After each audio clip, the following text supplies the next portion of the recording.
Assalamu alaikum students, welcome back to my YouTube channel SLO's Academy.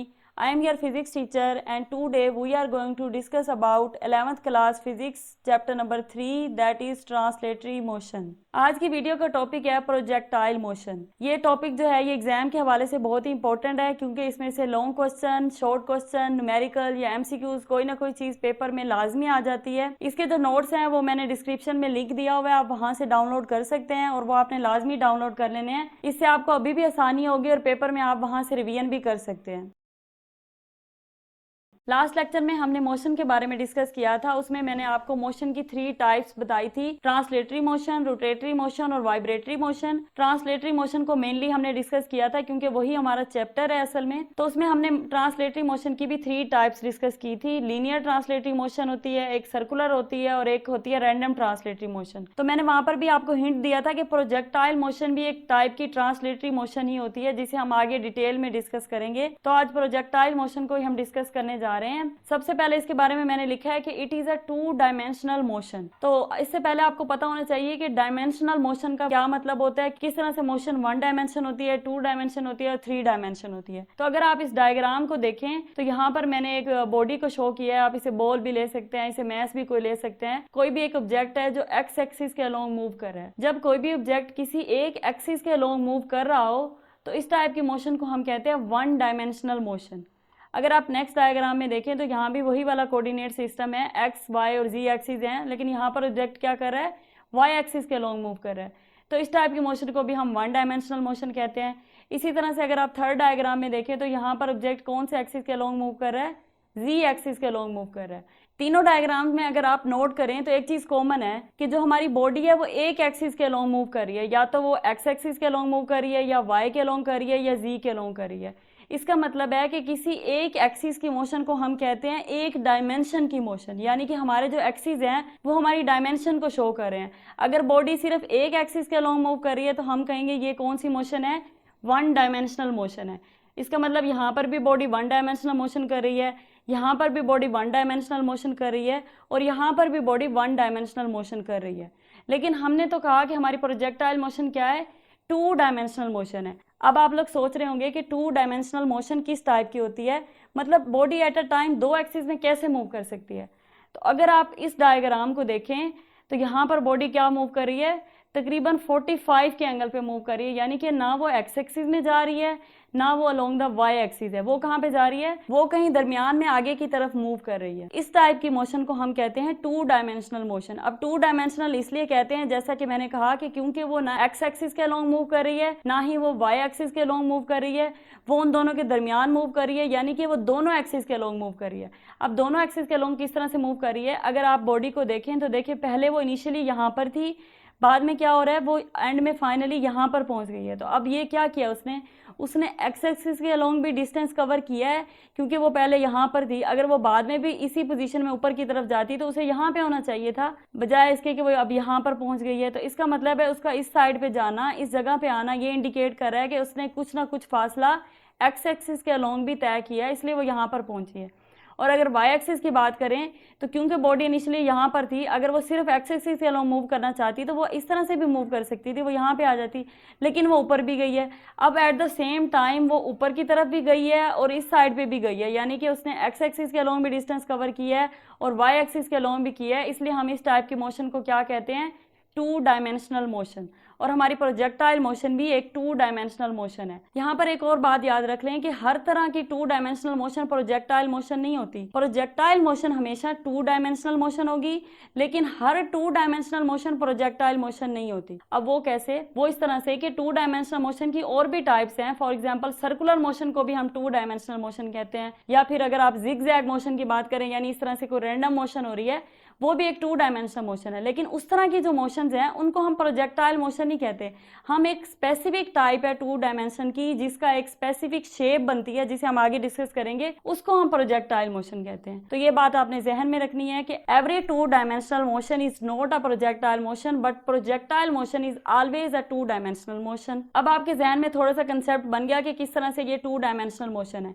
अब हम देखते हैं कि इसे प्रोजेक्टाइल मोशन ही क्यों कहा जाता है, मतलब कि इस खास टाइप को जो टू डायमेंशनल की एक स्पेसिफिक टाइप है, इसे हमने प्रोजेक्टाइल मोशन का क्यों नाम दिया, यानी ये प्रोजेक्टाइल वर्ड कहाँ से आया? प्रोजेक्टाइल का वर्ड एक लैटिन वर्ड से निकला है जो कि है प्रोइकैरी। इसे आप डिफरेंटली भी प्रोनाउंस कर सकते हैं और इसका मतलब होता है टू थ्रो फॉरवर्ड, यानी किसी भी चीज को आगे की तरफ फेंकना या फिर किसी भी चीज को हवा में फेंकना। जैसे आप अगर यहाँ डायग्राम में देखें तो ये फुटबॉलर बॉल को किक कर रहा है और ये आगे की तरफ किसी दूसरे प्लेयर की तरफ या फिर अगर ये गोल की तरफ जा रही है, तो इसकी जो मोशन है, इसकी जो शेप बनी है इस मोशन की, या फिर ये जो मोशन है, इस टाइप की मोशन को हम कहते हैं प्रोजेक्टाइल मोशन, और इसकी वजह से इसका जो नाम है वो प्रोजेक्टाइल पड़ा है। तो आपको पता चल गया कि प्रोजेक्टाइल मोशन को प्रोजेक्टाइल मोशन ही क्यों कहा जाता है। अब हम इसकी कुछ एग्जांपल्स देखते हैं ताकि मजीद आपको इसका कंसेप्ट क्लियर होता जाए कि किस टाइप की मोशन को हम प्रोजेक्टाइल मोशन कहते हैं। तो सबसे पहले मैंने जो एग्जाम्पल कोट की है वो है a player throws a football to another player. जैसे मैंने एग्जाम्पल दिया आपको कि अगर प्लेयर एक फुटबॉल को किक करेगा दूसरे प्लेयर की तरफ, तो ये जो शेप बन रही है, ये जो ट्रेजेक्ट्री बन रहा है, इस टाइप की मोशन को हम क्या कहेंगे? प्रोजेक्टाइल मोशन कहेंगे। नेक्स्ट है हमारे पास a stone is thrown horizontally in the air from the top of the building. अब असल में ना जो प्रोजेक्टाइल मोशन है इसकी दो टाइप्स होती हैं। एक तो इस तरह की प्रोजेक्टाइल मोशन होती है जैसे यहाँ पर आप डायग्राम में देख रहे हैं, जिसकी शेप इस तरह की कुछ बनेगी, इसको हम पैराबोलिक कहते हैं, आगे भी हम इसे डिस्कस करेंगे। तो या तो एक तो इस तरह की शेप बनेगी। दूसरी टाइप की प्रोजेक्टाइल मोशन होती है कि जैसे यहाँ पर मैंने एग्जाम्पल कोट की, अ stone is thrown horizontally in the air from the top of the building. यानी कि अब आप इमेजिन करें कि आप अपने घर की छत पर या फिर किसी बिल्डिंग की छत पे खड़े हैं और वहां से किसी भी स्टोन को, पत्थर को फेंकते हैं। तो आप क्या किस तरह से फेंक रहे हैं? हॉरिजॉन्टली फेंक रहे हैं, यानी इनिशियली आपने उसे हॉरिजॉन्टली फेंकना है, यानी कि एक्स एक्सिस के अलोंग फेंकना है। जैसे आप उसे फेंकेंगे तो जिस तरह की वो शेप बना के, जैसे फॉर एग्जांपल आप उसे छत से फेंकेंगे तो वो क्या इस तरह से नीचे आएगा। जैसे वो इस तरह से नीचे आएगा तो ये जो शेप है, यानी अगर आप इसी को देखें तो यहाँ से अगर हम इस डायग्राम को हाफ कर दें तो जो ये वाला हिस्सा है इस तरह की बनेगी। फॉर एग्जांपल अगर ये हमारे पास रूफ है और यहाँ पर आप खड़े हैं, यहाँ से आप बॉल को या पत्थर को नीचे फेंक रहे हैं, तो वो इस तरह से नीचे आएगी ना।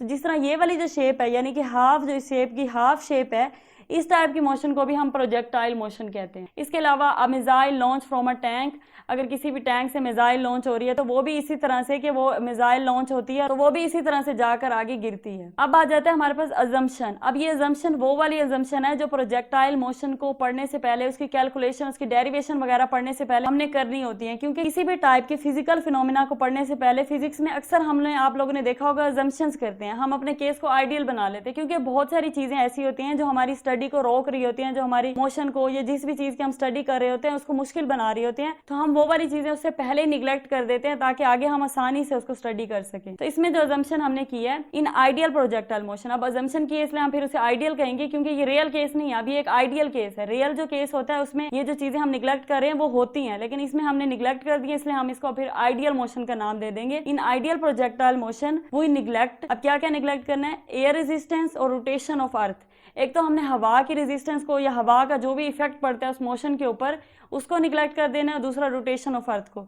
अब जाहिर सी बात है जब हमारी बॉल जैसे यहाँ से जा रही है तो आगे से हवा उसे रेजिस्ट करेगी ना, उसको कोई ना कोई फोर्स लगा रही होगी उसके ऊपर, उसकी मोशन को किसी ना किसी तरह से इफेक्ट करने की कोशिश करेगी, तो इसलिए हमने उसको निगलेक्ट कर देना है। और दूसरा रोटेशन ऑफ अर्थ है, क्योंकि हमें पता है अर्थ जो है वो ऑर्बिट्रेरी रोटेशन में भी होती है और स्पिनिंग रोटेशन में भी होती है, तो ये दोनों तरह की रोटेशन भी हमारी मोशन को इफेक्ट कर रही होती है, इसलिए हमने इसे भी पहले ही निगलेक्ट कर देना है। अब हम आते हैं डेफिनेशन की तरफ। तो प्रोजेक्टाइल मोशन की जो डेफिनेशन है वो आपकी बुक में जो लिखी हुई थी वो भी मैंने यहाँ पर लिखी है, और एक और डेफिनेशन भी लिखी है, जो भी आपको दोनों में से आसान लगे। वैसे आप बुक वाली भी कर सकते हैं, लेकिन मैंने जो लिखी है इसको थोड़ा सा मैंने ज्यादा एक्सप्लेन करके लिखा है, तो अगर आप इसको कर लें तो ये भी बेहतर होगी। Projectile is a two dimensional motion of an object thrown in the air under the action of gravitational force only.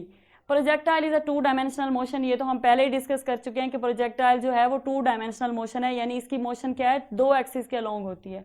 Of an object thrown in the air, जिसे हम हवा में फेंक रहे हैं, under the action of gravitational force only. अब ये बात समझने वाली है कि under the action of gravitational force only क्यों लिखा है। वो इसलिए लिखा है क्योंकि जैसे हमने पहले डिस्कस किया कि हम जो एयर रेजिस्टेंस है और जो रोटेशन ऑफ अर्थ है उन दोनों को निगलेक्ट कर देंगे। अब हमारे पास एक ही चीज बच जाती है जो कि हमारी मोशन को इफेक्ट कर सकती है, और वो क्या है? वो है ग्रेविटी, ग्रेविटेशनल फोर्स। इसका मतलब है कि हमने उसको निगलेक्ट नहीं किया, तो इसका मतलब है वो इफेक्ट कर रही है, वो अभी भी हमारी मोशन को इफेक्ट कर रही है, अभी भी हमारे फिनोमिना के अंदर इन्वॉल्व होगी। तो इसलिए हमने लिखा कि ऐसी मोशन जिसमें ग्रेविटी का भी इफेक्ट हो, जो कि under the action of gravitational force हो। और दूसरी जो डेफिनेशन मैंने लिखी है वो है a motion in which a body is thrown at a certain angle ऐसी मोशन जिसमें हम बॉडी को थ्रो करते हैं, हम अब थ्रो कर रहे हैं ना बॉल को, जैसे हम लास्ट डायग्राम में देख के आए हैं कि वहां पर जो है फुटबॉलर किक कर रहा है बॉल को, तो वह इस तरह से किक करता है, थ्रो करता है एट सर्टेन एंगल, किसी ना किसी सर्टेन एंगल पे। अब ये जो एंगल की कंडीशन है ना, ये बहुत इंपॉर्टेंट है, इसे आप गौर से समझें। यहाँ पर मैंने लिखा है कि जो थीटा है, जो एंगल है हमारा, वो ग्रेटर देन है 0 डिग्री और लेस देन है 90 डिग्री। इसका मतलब है कि 0 डिग्री से ऊपर, यानी कि 0 डिग्री कहाँ पे होता है, एक्स एक्सिस के अलोंग होता है ना 0 डिग्री। जब हमारी कोई भी बॉडी, कोई भी ऑब्जेक्ट एक्स एक्सिस के अलोंग मोशन कर रहा होता है, तब वो कौन सा एंगल बनाता है, 0 डिग्री। तो अब जो थीटा है हमारा, वो 0 डिग्री से ज्यादा है, यानी कि एक्स एक्सिस के अलोंग मोशन नहीं है, और क्या है, 90 डिग्री से लेस है। 90 डिग्री से लेस होने का मतलब है कि 90 होता है वाई एक्सिस पे, तो वाई एक्सिस से भी कम, यानी कि वाई और एक्स के दरमियान मोशन हो रही है। जैसे मैंने आपको वहां पर दिखाया था कि एक्स और वाई के दरमियान बॉडी मूव करती है, और इस तरह के मोशन को फिर हम प्रोजेक्टाइल मोशन कहते हैं। इसलिए ये इसकी जो है एंगल की कंडीशन है। अब ये भी पेपर में एमसीक्यूज में पूछी जा सकती है, तो इसलिए मैंने इसे डेफिनेशन में इंक्लूड कर दिया है। तो दोबारा से डेफिनेशन पढ़ते हैं। A motion in which a body is thrown at a certain angle, ऐसी मोशन जिस पर बॉडी क्या है, थ्रो की जाती है इस एंगल के ऊपर, यानी 0 और 90 के दरमियान, in such a way that it moves with constant horizontal velocity. अब इस बात को समझे कि किस तरह से कांस्टेंट हॉरिजॉन्टल वेलोसिटी है। जैसे हमने पीछे बात की कि हम एयर रेजिस्टेंस को निग्लेक्ट कर देंगे, तो हमें पता है हॉरिजॉन्टली जो फोर्सेस बॉडी के ऊपर एक्ट कर रही होती हैं, वो सिर्फ और सिर्फ हमारे पास होती है एयर रेजिस्टेंस, क्योंकि जो एयर रेजिस्टेंस है वो हॉरिजॉन्टली भी इफेक्ट करती है मोशन को और वर्टिकली भी करती है, लेकिन जो ग्रेविटी है वो सिर्फ वर्टिकली करती है। इसलिए हम कह सकते हैं कि हमारा जो एक्स एक्सिस है या फिर जो हॉरिजॉन्टल एक्सिस है, उसके अलोंग सिर्फ एयर रेजिस्टेंस हमारी मोशन को इफेक्ट कर रही है। जब हमने उसको निग्लेक्ट कर दिया, यानी अब कोई भी हमारे पास फोर्स नहीं है वहां पर, जब फोर्स नहीं होगी, कोई भी force along the horizontal axis नहीं है, जब फोर्स नहीं होगी, तो F इक्वल टू ma के तहत हमारा जो है एक्सेलरेशन 0 हो जाएगा, और एक्सेलरेशन 0 होने का मतलब है वेलोसिटी कांस्टेंट होगी। इसे मैंने आगे एक्सप्लेन किया हुआ है, दोबारा भी देखते हैं। उसके साथ है while the vertical component of velocity changes continuously.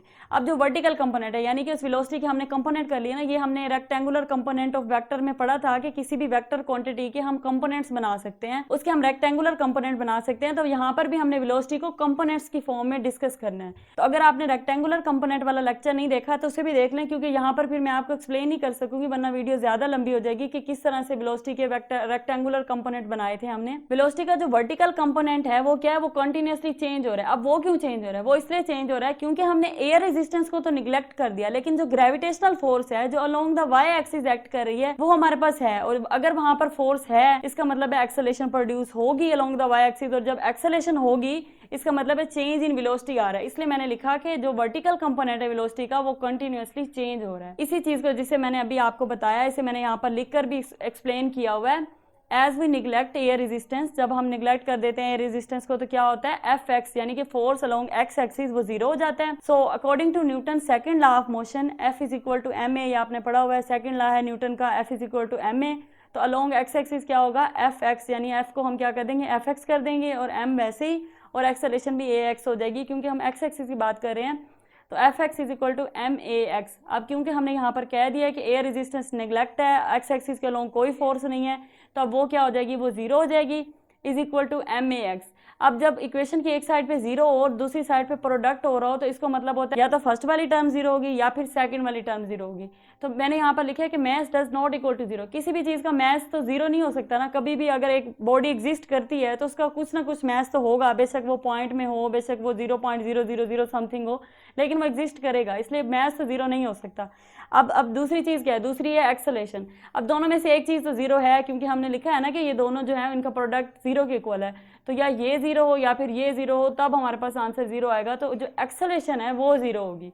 अब एक्सेलरेशन 0 होने का हरगिज मतलब ये नहीं है कि वेलोसिटी 0 है। एक्सेलरेशन 0 होने का मतलब ये है कि हमारा जो चेंज इन वेलोसिटी है, क्योंकि एक्सेलरेशन क्या होता है, चेंज इन वेलोसिटी। अब वेलोसिटी के अंदर चेंज नहीं आ रहा, acceleration 0, it means there is no change in velocity. और जब वेलोसिटी में चेंज नहीं आ रहा, इसका मतलब है वेलोसिटी क्या है, कांस्टेंट है।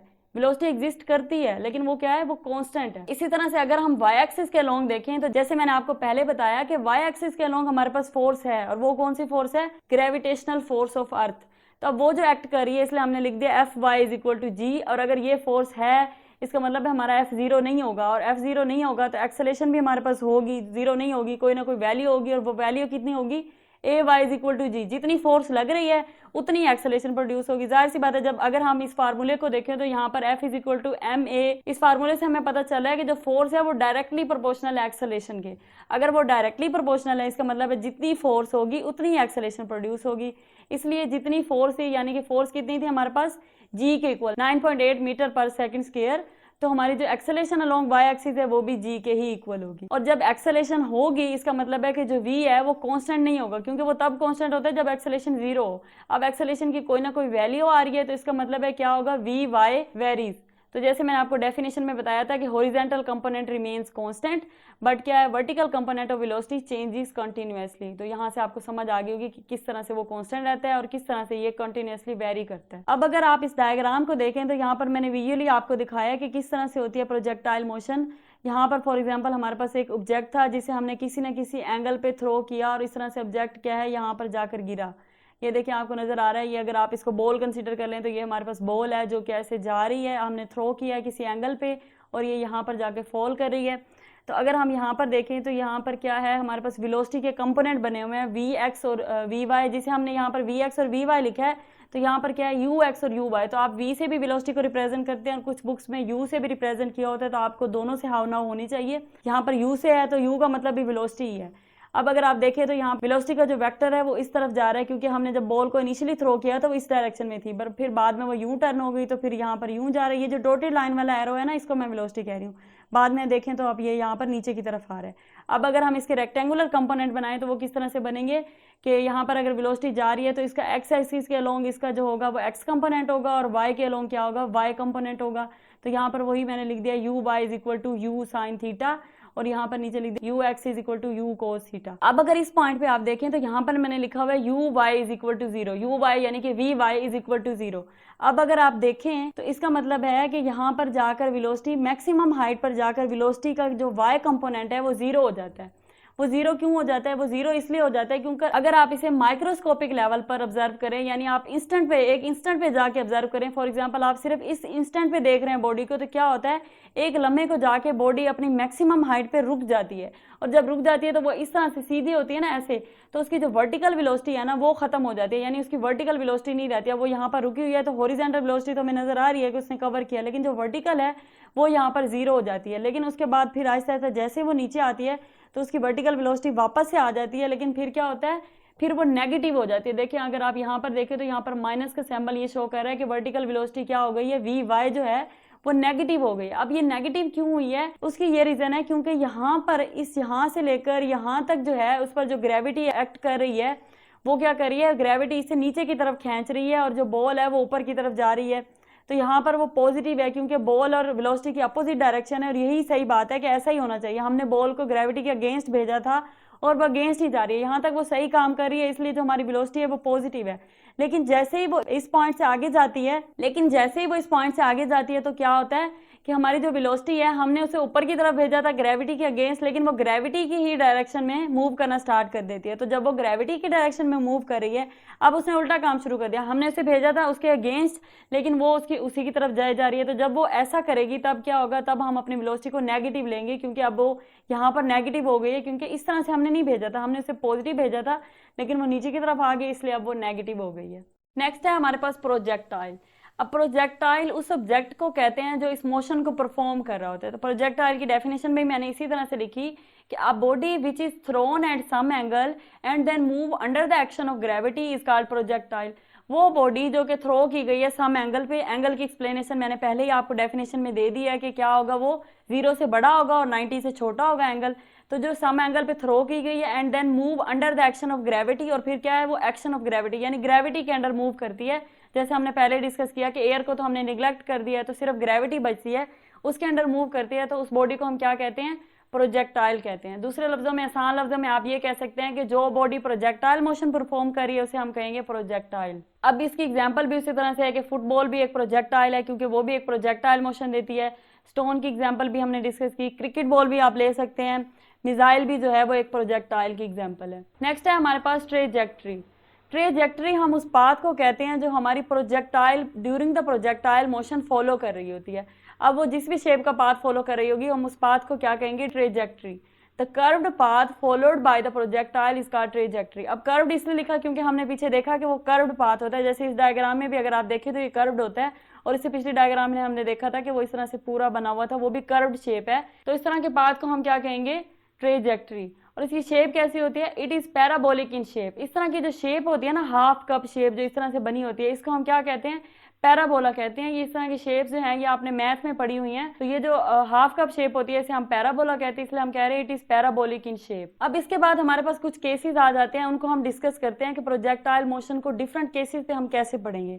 तो सबसे पहला केस है हमारे पास projectile motion for an object launched horizontally. अब प्रोजेक्टाइल मोशन ऐसे ऑब्जेक्ट की जिसको हमने हॉरिजॉन्टली लॉन्च किया है। हॉरिजॉन्टली लॉन्च करने का मतलब ये है कि हमने इनिशियली उसे हॉरिजॉन्टल डायरेक्शन में फेंका था, बाद में वो जहां भी गया वो उसकी मर्जी है, वो उसकी आगे मोशन पे, उसके इफेक्ट पे, वो किस चीज पे डिपेंड कर रहा है, उन चीजों पे डिपेंड करता है। लेकिन हमने इनिशियली क्या किया, उसे हॉरिजॉन्टल एक्सिस पे फेंका है, सही है। तो ये इसी तरह से मैंने लिखा है कि कंसीडर एन ऑब्जेक्ट, एक ऑब्जेक्ट कंसीडर कर लें विच इज थ्रोन हॉरिजॉन्टली, वो हॉरिजॉन्टली थ्रो किया गया है फ्रॉम अ सर्टेन हाइट। अब एक हाइट से वो थ्रो किया गया है विद सम इनिशियल वेलोसिटी, किसी भी इनिशियल वेलोसिटी वी आई के साथ जो हमने उसे दी होगी। जब हम उसे फेंक रहे होंगे तो जो वेलोसिटी हमने उसे दी होगी उसे क्या कह रहे हैं हम, initial velocity. Under the action of gravity, gravity तो हर जगह रहेगी क्योंकि हमने एयर रेजिस्टेंस निगलेक्ट किया, ग्रेविटी को कहीं भी निगलेक्ट नहीं किया, इसलिए इसे हर जगह लिखना है। अब हमने करना यह है कि हमने इसमें डिफरेंट चीजें ऑब्जेक्ट की स्टडी करनी है, जिस तरह से हमारे पास इनिशियल वेलोसिटी हो गई, फाइनल वेलोसिटी हो गई, उसके अलावा इंस्टेंटेनियस वेलोसिटी हो गई, या फिर हॉरिजॉन्टल डिस्प्लेसमेंट हो गई, वर्टिकल डिस्प्लेसमेंट हो गई। तो इस तरह की चीजों को हमने डिस्कस करना है। इसी तरह से हमने अगले केस में भी ये सारी चीजें डिस्कस करनी है। तो सबसे पहले हम देखते हैं कंपोनेंट ऑफ वी आई, यानी इनिशियल वेलोसिटी को देखते हैं और उसके कंपोनेंट्स को देखते हैं। जैसे मैंने आपको बताया कि रेक्टेंगुलर कंपोनेंट वाले चैप्टर में हमने पढ़ा था कि किसी भी वेक्टर के दो कंपोनेंट होते हैं, एक होता है एक्स एक्सिस के अलोंग कंपोनेंट जिसे हम कहते हैं हॉरिजॉन्टल कंपोनेंट, और दूसरा होता है वाई एक्सिस के अलोंग, उसे हम कहते हैं वर्टिकल कंपोनेंट। तो अब इनिशियल जो वेलोसिटी जो हमने खुद दी है, जो ये वाली वेलोसिटी है जो हमने यहाँ थ्रो करते हुए दी है, इसके भी दो कंपोनेंट होंगे, एक होगा वी आई एक्स और एक होगा वी आई वाई। तो अब हम देखते हैं कि ये दोनों क्या क्या है। We i x is equal to we i. अब जो हॉरिजॉन्टल कंपोनेंट है ना वो वी आई के इक्वल है, वो टोटल वेलोसिटी के इक्वल है, यानी जितनी हमने दी है वो सारी की सारी हॉरिजॉन्टल के अलोंग है। ऐसा इसलिए है क्योंकि हमने खुद ही अभी कहा कि हम अपने ऑब्जेक्ट को किस तरह से थ्रो कर रहे हैं, हॉरिजॉन्टल डायरेक्शन में थ्रो करें। जब हम अपने ऑब्जेक्ट को थ्रो करी हॉरिजॉन्टल डायरेक्शन के अंदर रहे हैं, इसका मतलब है जो सारी की सारी वेलोसिटी जो हमने उसे दी है वो है ही वी आई एक्स, यानी कि v i x is equal to we i, total velocity के इक्वल है, सारी की सारी क्या हो गई, हॉरिजॉन्टल कंपोनेंट बन गई। अब जो वी आई वाई है वो क्या होगा, वो फिर जीरो हो जाएगा, क्योंकि जब सारी की सारी वी एक्स के पास चली गई है, यानी कि हॉरिजॉन्टल कंपोनेंट के पास चली गई है, शुरू में हमने दिया इसे हॉरिजॉन्टल कंपोनेंट है, तो वी आई वाई क्या होगा, वो होगा जीरो। अब हम डिस्कस करते हैं कंपोनेंट ऑफ वी एफ। जिस तरह से हमने इनिशियल वेलोसिटी के कंपोनेंट डिस्कस किए, इस तरह से अब हम फाइनल वेलोसिटी के कंपोनेंट को डिस्कस करते हैं। उसके हॉरिजॉन्टल कंपोनेंट को भी डिस्कस करेंगे और वर्टिकल कंपोनेंट को भी डिस्कस करेंगे। उसके लिए हम कौन सी इक्वेशन यूज कर रहे हैं, by using first equation of motion. तो अब आपके जहन में एक सवाल आ सकता है कि ma'am first equation of motion ही क्यों, हमने तो तीन तरह की इक्वेशन ऑफ मोशन पढ़ी है, तो सेकंड भी यूज की जा सकती थी, थर्ड भी की जा सकती थी, फर्स्ट ही क्यों की हमने, ये हमें कैसे याद रहेगा कि first equation of motion use करनी है। तो उसका ये आसान सा तरीका ये है कि अगर आप फर्स्ट इक्वेशन ऑफ मोशन देखें वो क्या है हमारे पास, v f is equal to we i plus a t. अब यहाँ पर हमारे पास फाइनल वेलोसिटी आ रही है, फाइनल वेलोसिटी ही हमने निकालनी है, वो हमें चाहिए, वो इसमें है। इसके अलावा कौन से कंपोनेंट है, इनिशियल वेलोसिटी है, एक्सेलरेशन है और टाइम है। अब हमारे पास इनिशियल वेलोसिटी भी है, अभी हमने उसके कंपोनेंट डिस्कस किए। एक्सेलरेशन का भी हमें पता है क्योंकि जहां पर ग्रेविटी इन्वॉल्व होगी वहां पर एक्सेलरेशन क्या होगी, ग्रेविटी के इक्वल होगी। और टाइम भी हमें पता है कि टाइम कितना लगेगा। लेकिन अगर हम सेकंड इक्वेशन ऑफ मोशन की बात करें तो वो क्या होती है, वो होती है s is equal to we I T plus half A T square. अब अगर आप उसको नोट करें तो we I t initial velocity time plus half A T square. लेकिन अब यहाँ पर क्या है, फाइनल वेलोसिटी है ही नहीं। जब फाइनल वेलोसिटी है ही नहीं तो उस इक्वेशन को तो हम यूटिलाइज कर ही नहीं सकते, क्योंकि हम डिस्कस ही फाइनल वेलोसिटी को कर रहे हैं। अब हम चलते हैं थर्ड इक्वेशन की तरफ। थर्ड क्या होती है, 2as is equal to we f square minus we I square. अब यहाँ पर वी एफ है हमारे पास, लेकिन यहाँ पर एक और मसला है, यहाँ पर हमारे पास आ रहा है 2as। अब एक्सेलरेशन भी हमारे पास है, 2 तो वैसे ही कांस्टेंट है, लेकिन जहाँ पर बात आती है s की, डिस्टेंस की, तो डिस्टेंस तो अभी हमने फाइंड ही नहीं किया। डिस्टेंस होता है रेंज, वो हम आगे डिस्कस करेंगे, फिलहाल अभी वो हमने फाइंड ही नहीं किया। जब हमें डिस्टेंस पता ही नहीं है तो किस तरह से हम डिस्टेंस की वैल्यू पुट करके और किस तरह से उसको निकालेंगे। तो इसलिए हम क्या करते हैं, अपनी आसानी के लिए, और आसानी के लिए नहीं बल्कि हमारी मजबूरी है कि हमें यही इक्वेशन यूज करनी है, इसलिए हम क्या करते हैं, first equation of motion use करते हैं, v f is equal to we i plus a t. अब फॉर एक्स एक्सिस क्या करेंगे, इसके कंपोनेंट को वी एफ एक्स लिख देंगे is equal to we i x plus a x t, क्योंकि टी का तो कोई एक्स के साथ लेना देना नहीं है, टाइम तो ओवरऑल है ना, एक्स एक्सिस के अलोंग भी है और वाई एक्सिस के अलोंग भी है, इसलिए हम एक्सेलरेशन के साथ एक्स लगाएंगे, इनिशियल वेलोसिटी के साथ भी और फाइनल के साथ भी। V f x is equal to we i x plus, अब ए एक्स को क्या करना है, यहाँ पर जीरो पुट कर देना, वो इसलिए क्योंकि हमने पहले डिस्कस किया कि जो हमारा हॉरिजॉन्टल कंपोनेंट है उसके अलोंग कोई भी रेजिस्टिव फोर्स नहीं है, निगलेक्ट कर दिया हमने एयर रेजिस्टेंस को। जब फोर्स नहीं है तो न्यूटन के सेकंड लॉ के तहत हमारे पास एक्सेलरेशन जो होगी वो जीरो होगी, इसलिए हमने क्या किया, एक्सेलरेशन को जीरो पुट कर दिया। V f x is equal to we i x is equal to we i cos theta, अब ये वाला फैक्टर तो जीरो हो गया तो हमने क्या किया, वी आई एक्स को वैसे लिख दिया, आगे मैंने लिखा वी आई कोस थीटा। अब वी आई कोस थीटा कैसे आया, ये इस तरह से आया कि अगर आप देखें हमारे पास एक वेक्टर है वी आई, जिस तरह यहाँ पर मैंने बनाया है, इसके अगर हम परपेंडिकुलर कंपोनेंट ड्रॉ करें, जिसको मैं रेक्टेंगुलर कंपोनेंट का नाम भी कह रही थी, तो वो किस तरह से हम ड्रॉ करते थे, वो ऐसे करते थे कि जैसे ये पॉइंट है, इसकी टॉप से, वेक्टर की टॉप से हम परपेंडिकुलर ड्रॉ करते थे एक्स एक्सिस के अलोंग, इसी तरह से वेक्टर की टॉप से एक और परपेंडिकुलर ड्रॉ करते थे वाई एक्सिस के अलोंग।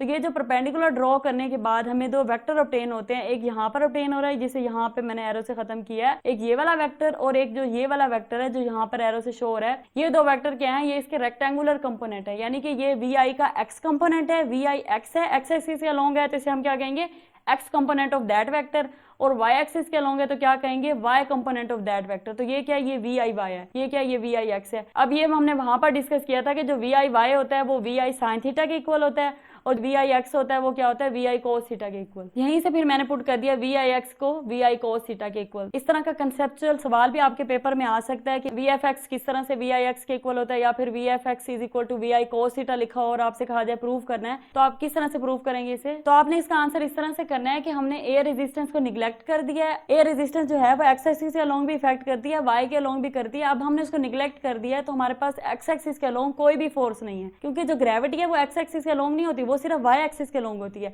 अब जब एक्स एक्सिस के अलोंग कोई भी फोर्स नहीं है, इसका मतलब है कि जो हमारा एक्सेलरेशन है वो वहां पर जीरो होगा according to Newton second law.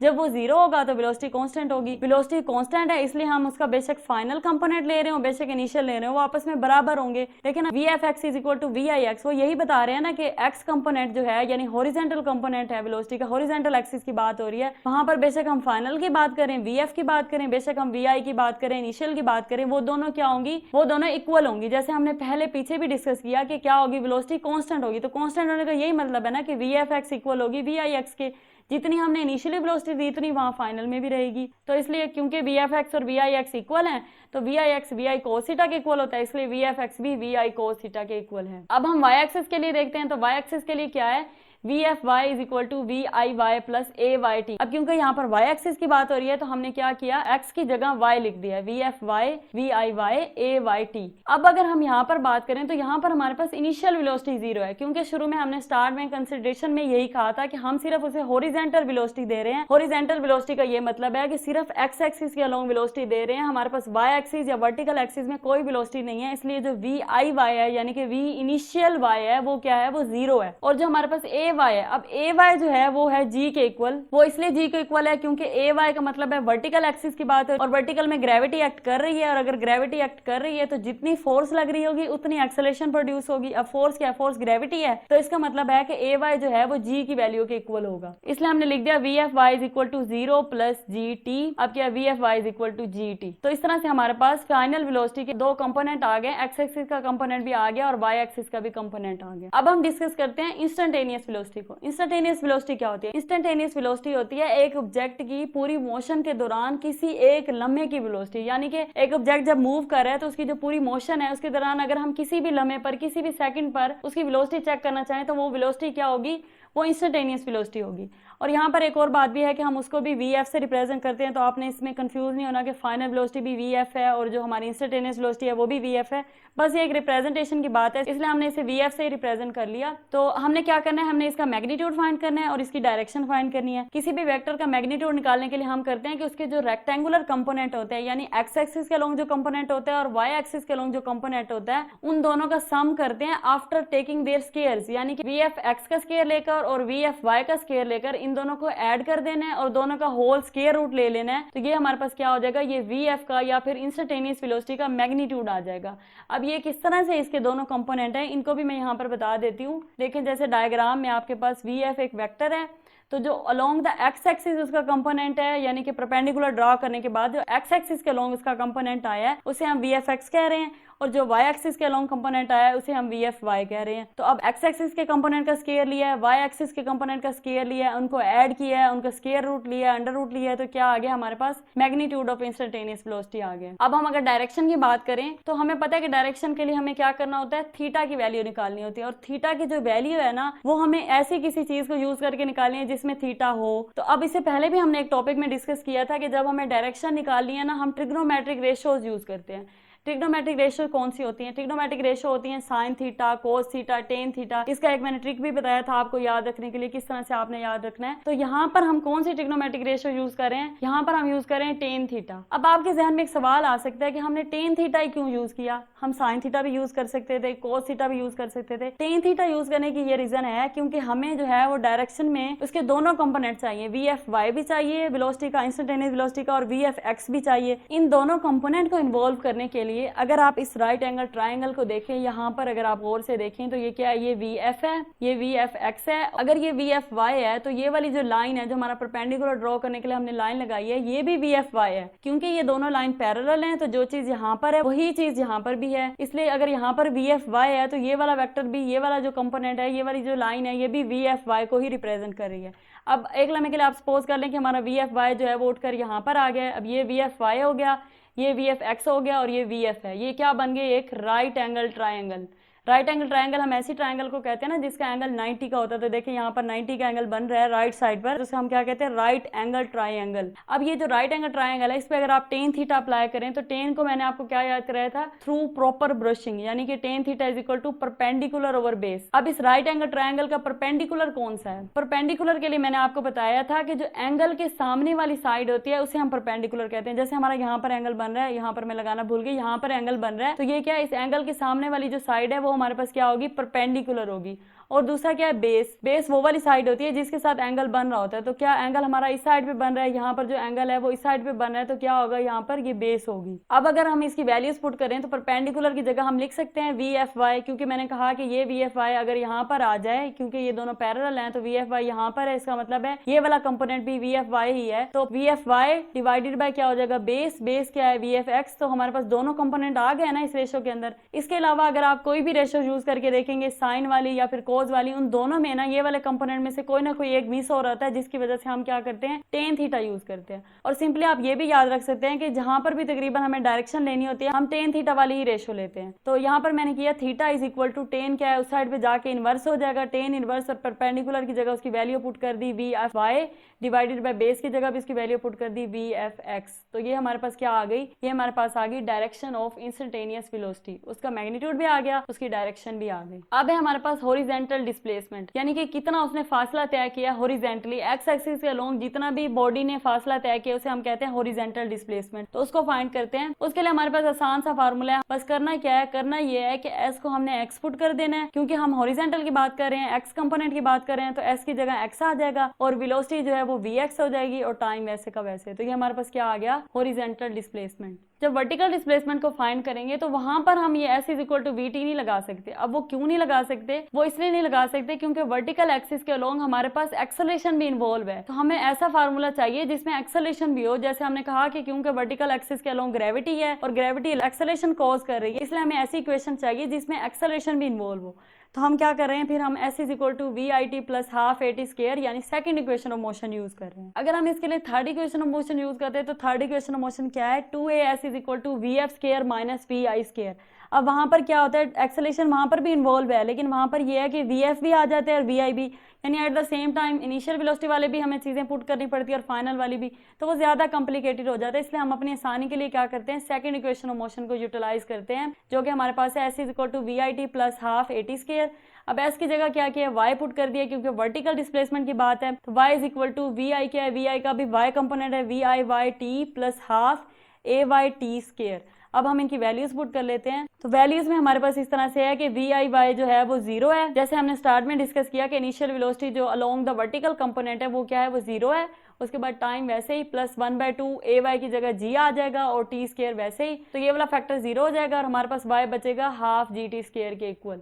तो ये आ गया वर्टिकल डिस्प्लेसमेंट। नेक्स्ट केस हमारे पास है projectile motion for an object launched at some angle with horizontal.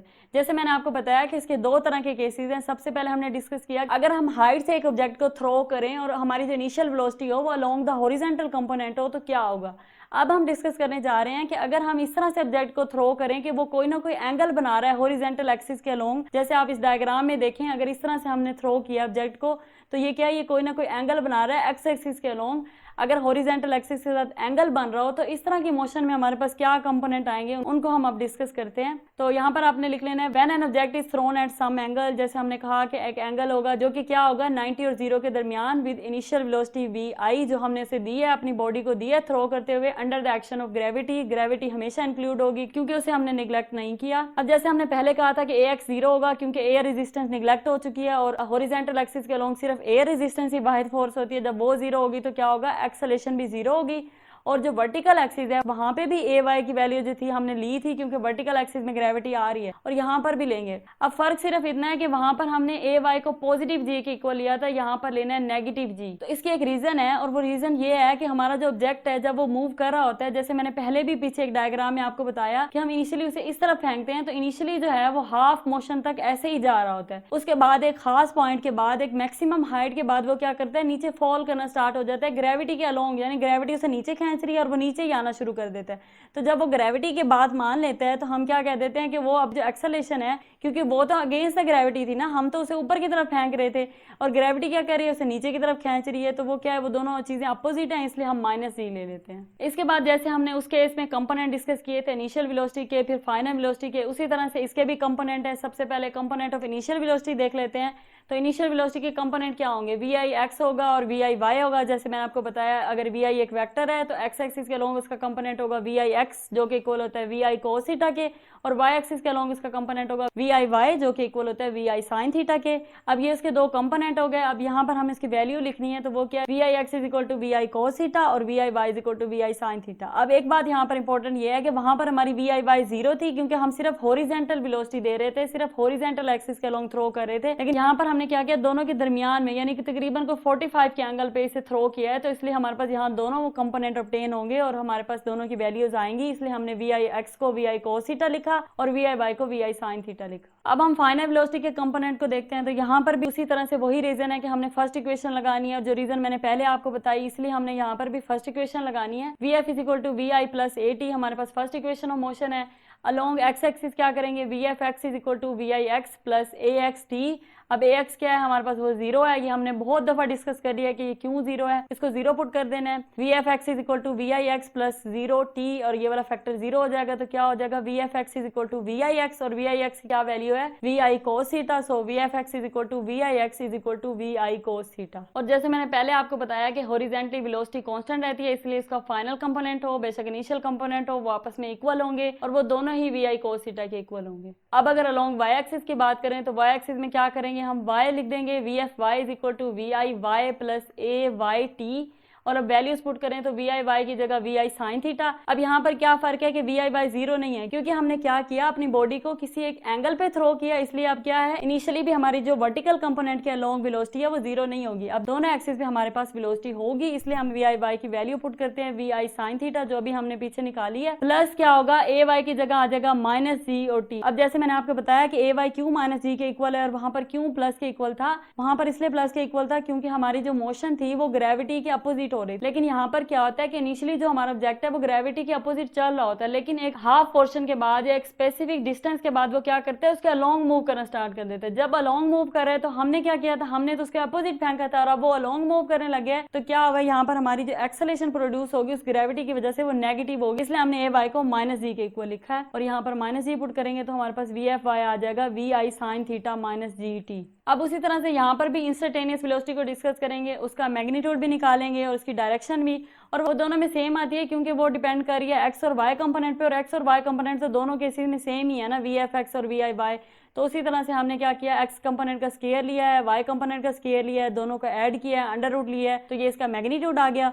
और डायरेक्शन के लिए मैंने आपको बताया था कि हम ट्रिग्नोमेट्रिक रेशियो यूज करते हैं, ट्रिग्नोमेट्रिक रेशियो में भी टेन थीटा क्यों यूज करते हैं वो मैं पहले एक्सप्लेन कर चुकी हूँ, तो यहाँ पर आई थिंक करने की जरूरत नहीं है। Tan theta is equal to V F y over v f x, यानी कि पहले यहाँ पर था परपेंडिकुलर ओवर बेस, तो मैंने डायरेक्टली वैल्यू पुट कर दी। परपेंडिकुलर क्या है हमारे पास, वी एफ वाई है परपेंडिकुलर एक्सिस के अलोंग, और एक्स एक्सिस के अलोंग या फिर हॉरिजॉन्टल एक्सिस के अलोंग वी एफ एक्स है, इसलिए बेस की जगह हम पुट कर देंगे वी एफ एक्स, और फिर theta is equal to tan inverse v F y over v f x. अब अगर हम हॉरिजॉन्टल डिस्प्लेसमेंट की बात करें तो उसी तरह से जैसे उसमें हमने कौन सा फार्मूला यूज किया था, S is equal to v t, और S की जगह हम एक्स पुट कर देंगे क्योंकि हम हॉरिजॉन्टल की बात कर रहे हैं। अब यहाँ पर मैंने स्मॉल एक्स इसलिए यूज किया ताकि डिफरेंशिएट हो जाए, वहां पर हम कैपिटल यूज करके आए, यहाँ पर स्मॉल यूज कर लें। x is equal to we f x multiply by t, x is equal to we f x क्या होता है, वी आई कोस थीटा के इक्वल। हमने अभी पढ़ा है पीछे कि v f x, v i x और वी आई कोस थीटा वो आपस में इक्वल है, क्योंकि हमारा जो वेलोसिटी का हॉरिजॉन्टल कंपोनेंट है वो कांस्टेंट रहता है, इसलिए हम उसकी वैल्यू पुट कर देंगे v i cos theta multiply by t. और अगर हम इसका वर्टिकल डिस्प्लेसमेंट देखें तो उसमें हमने क्या करना है, second equation of motion use करनी है जो कि हमारे पास है S is equal to we I T plus half A t square.